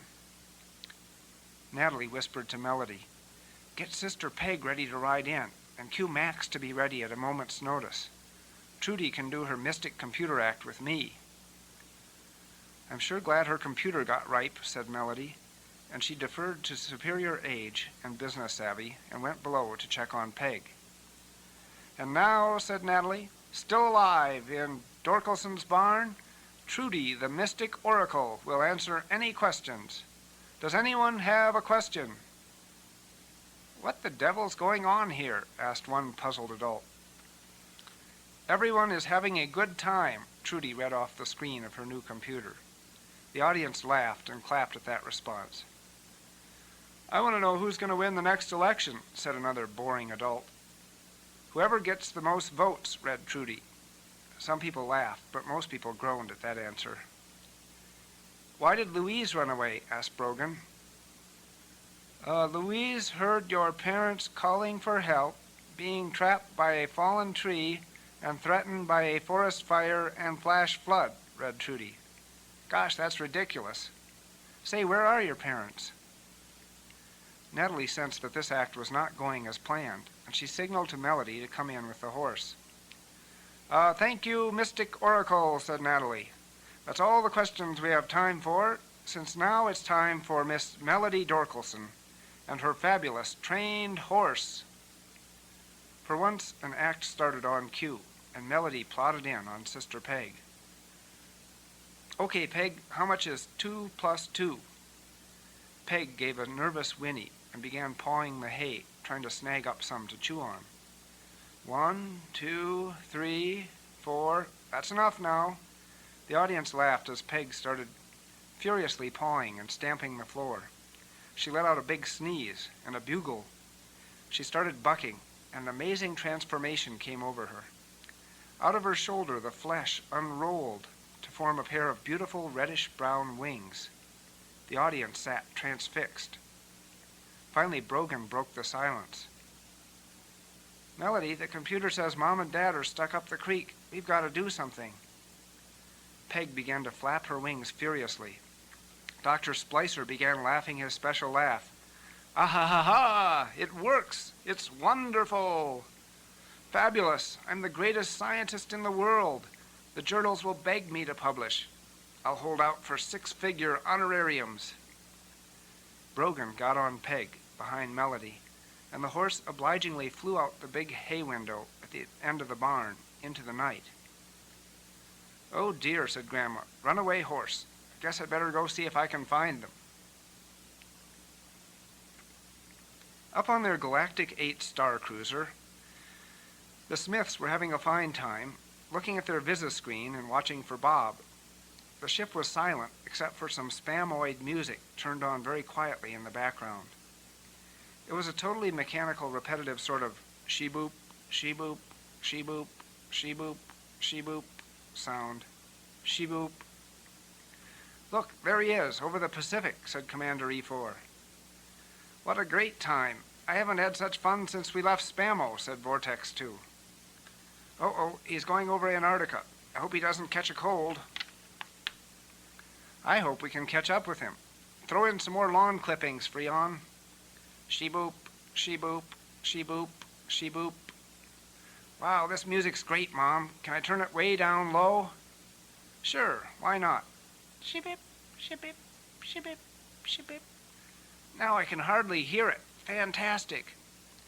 They all started lurching around in time to the she-bips. It made the Star Cruiser rock from side to side. "I'm going to turn it all the way down." "No, son, don't you dare." It was too late.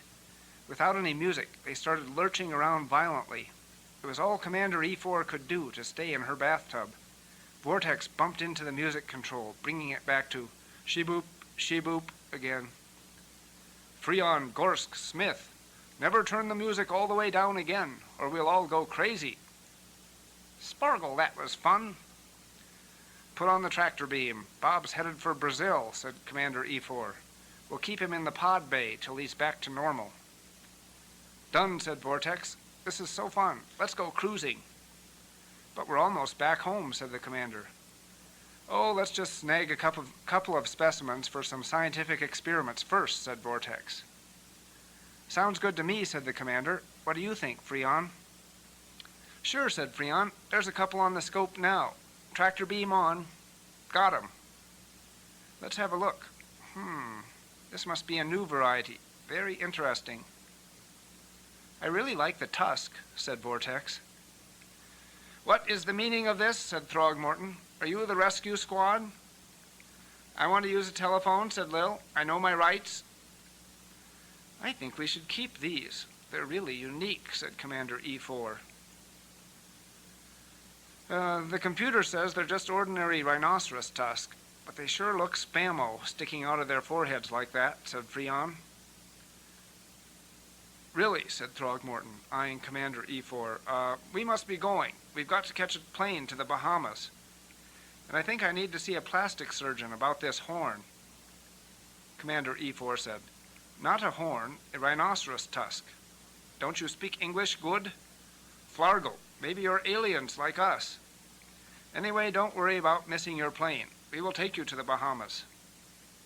"We insist," said Vortex. "We have some good friends in the Bermuda Triangle. Perhaps we'll drop in on them." "Oh, Gorsk, I just remembered the show, Mom." "We'll just run a few tests on these two and zip them to the Bahamas, and we can skip the visit this time. It shouldn't take more than 10 minutes. We can be back for the end of the program. You probably aren't missing much." Don and Alice were very startled to see Melody and Brogan fly into a landing beside them on a winged horse, but they were glad to be found, no matter how. Unfortunately, the children weren't strong enough to lift the tree, and they had no rope for the horse. They were debating what to do when a chugging sound came from the creek below. Powerful headlights soon shone on them, and out of the tractor came the voice of Grandma Dorkelson. "I knew I was looking for something," she said. "There's that runaway Peg. Naughty horse. My lands, where did she get those wings?" No one could answer that question. However, Alice said, "We're stuck here, Vera. Do you have a rope or a chain?" "Oh, I reckon we could winch you loose," said Grandma. "Melody, you hook on that cable on the front. Loop it around the tree."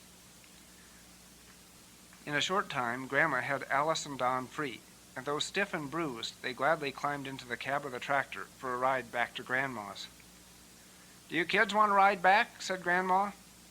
"We've got our own, thanks."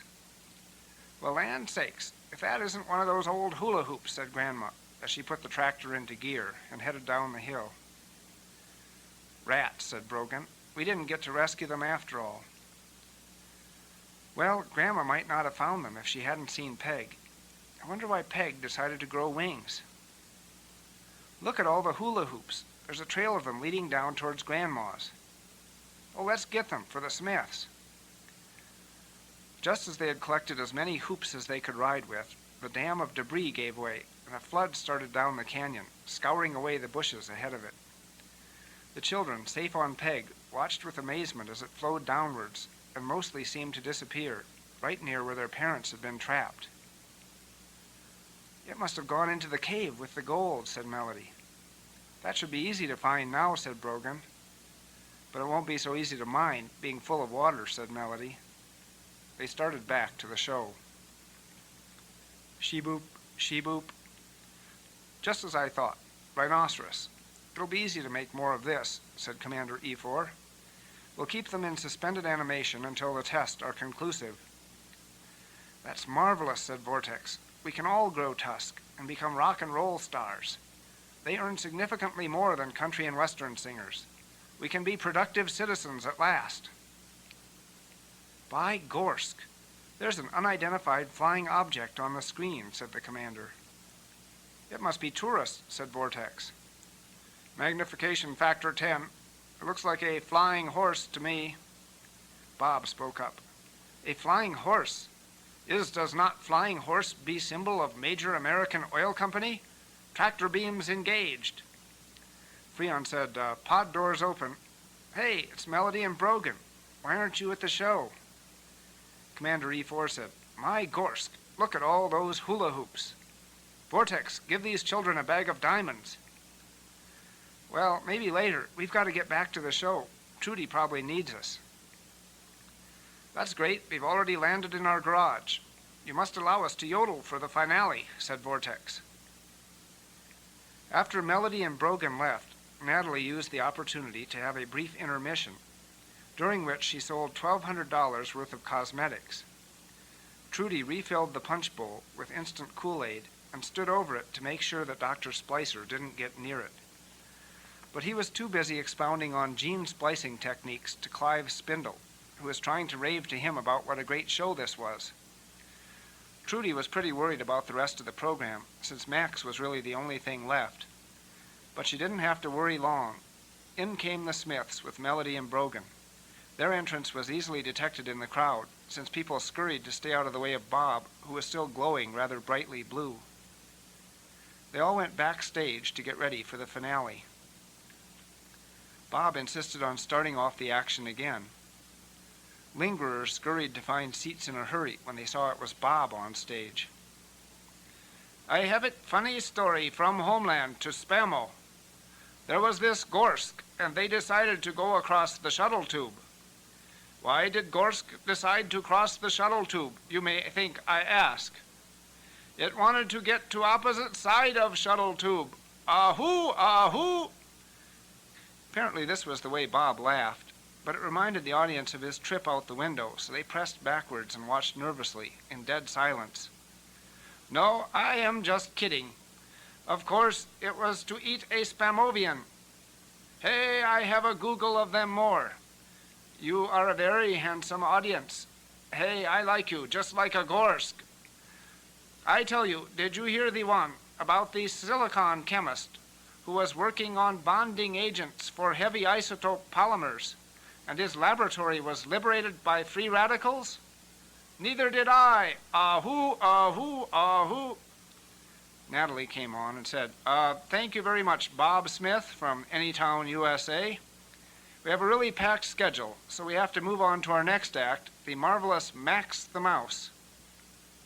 Max came out shyly and bowed. Max, get back into your hole. I haven't published about you yet. Max froze and then started heading towards the curtain. Trudy, Melody, and Brogan came out from backstage and stopped him. You go right on ahead, Max, said Melody. Trudy said, Max isn't just your dumb old experiment. He's a really nice guy, and his dancing deserves to be shown. He's my property and my research as well. We want the mouse, shouted Scooter Kowalski. The mouse, the mouse, he and his friends started chanting. Max's ears perked up at the chanting, and soon the house was resounding with clapping and rhythm, and people shouting, the mouse, the mouse. Dr. Splicer sat down. Max began to dance to the clapping. He was fantastic. Everyone participated in his dance. Soon the Smiths came out swinging hula hoops around various appendages and singing, "Why don't you love me like you used to do? My teeth are curly and my hair is blue. My scales are lovely and my tail is too. Why don't you love me like you used to do?" The children came on stage and took bows, and Grandma was pushed up with them and seemed to glow herself a little, though it must have been reflected from Bob, who spun giddily next to her. It was a lovely evening. Chapter 9. Money and Monday. "Well, it certainly is a nice day today," said Grandma. "Seems a bit humid for some reason. It's kind of warm for September, too. Maybe we could go on a picnic today over to Idaho." Well, gee, Mom, that sounds nice, except for a couple of things. We have to catch the 12:30 plane back home today. And this morning I think that you and I had better go talk to the bank. "Yes, I've been wanting to talk to the bank. There's a couple of checks I forgot to write down, and I like to keep my checkbook straight." Well, what about that big payment that's due?" "Payment? For the tractor." "What tractor?" "Oh, the new one." In came Brogan and Melody. "We got a bag of diamonds," said Brogan. "From the Smiths," said Melody. Look," said Don, "Grandma and I are busy talking about money right now, so can you kids play outside?" "But look," said Melody, dumping the diamonds on the table. "Those look real. Where'd you get them?" From the Smiths. They gave them to us for the hula hoops. Seems like I saw some hula hoops around here not too long ago," said Grandma.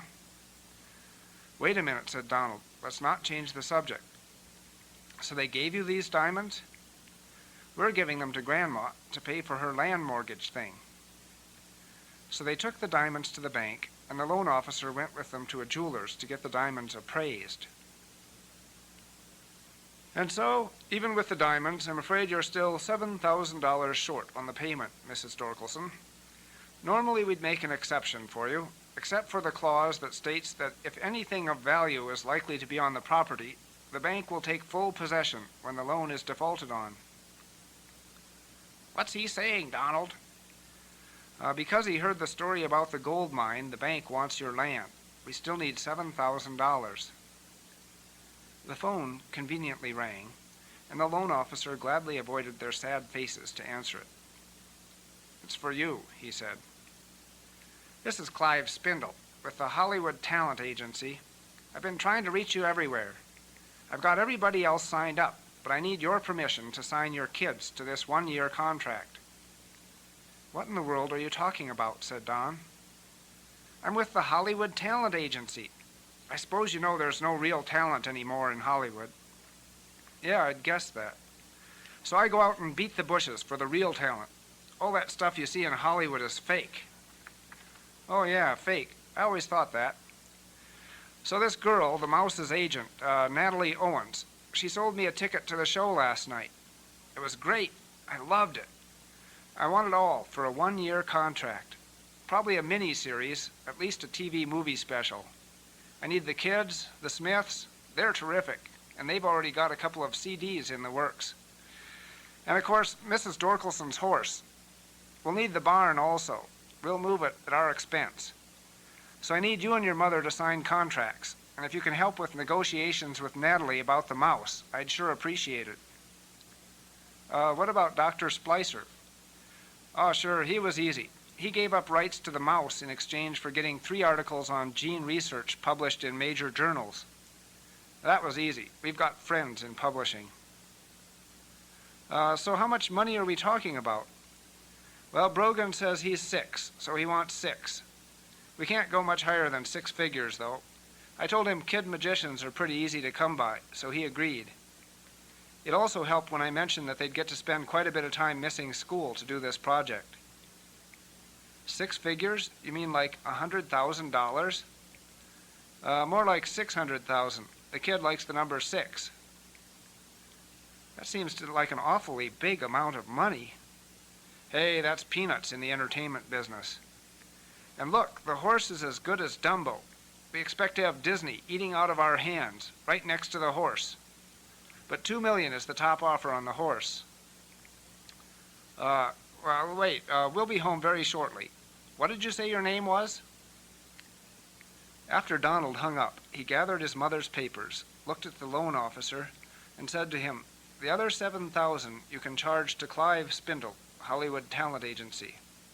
If you ask any questions, just mention the name Dorkelson." He left the bank, whistling. Chapter 10. No, not bankruptcy. That would be Chapter 11. "Please fasten your seatbelts for the final approach into Spokane," said the voice from the cockpit. "There's Lake Coeur d'Alene," said Donald. "That must be Spirit Lake out of my window," said Brogan. "I think that's the same lake," said Melody. "It is not."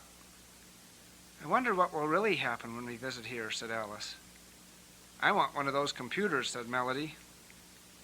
They got off the plane and walked into the airport. They passed color posters for various businesses. Melody noticed that one said, "Elderly Touch Investment Services." "Grandma's not at the airport," said Don.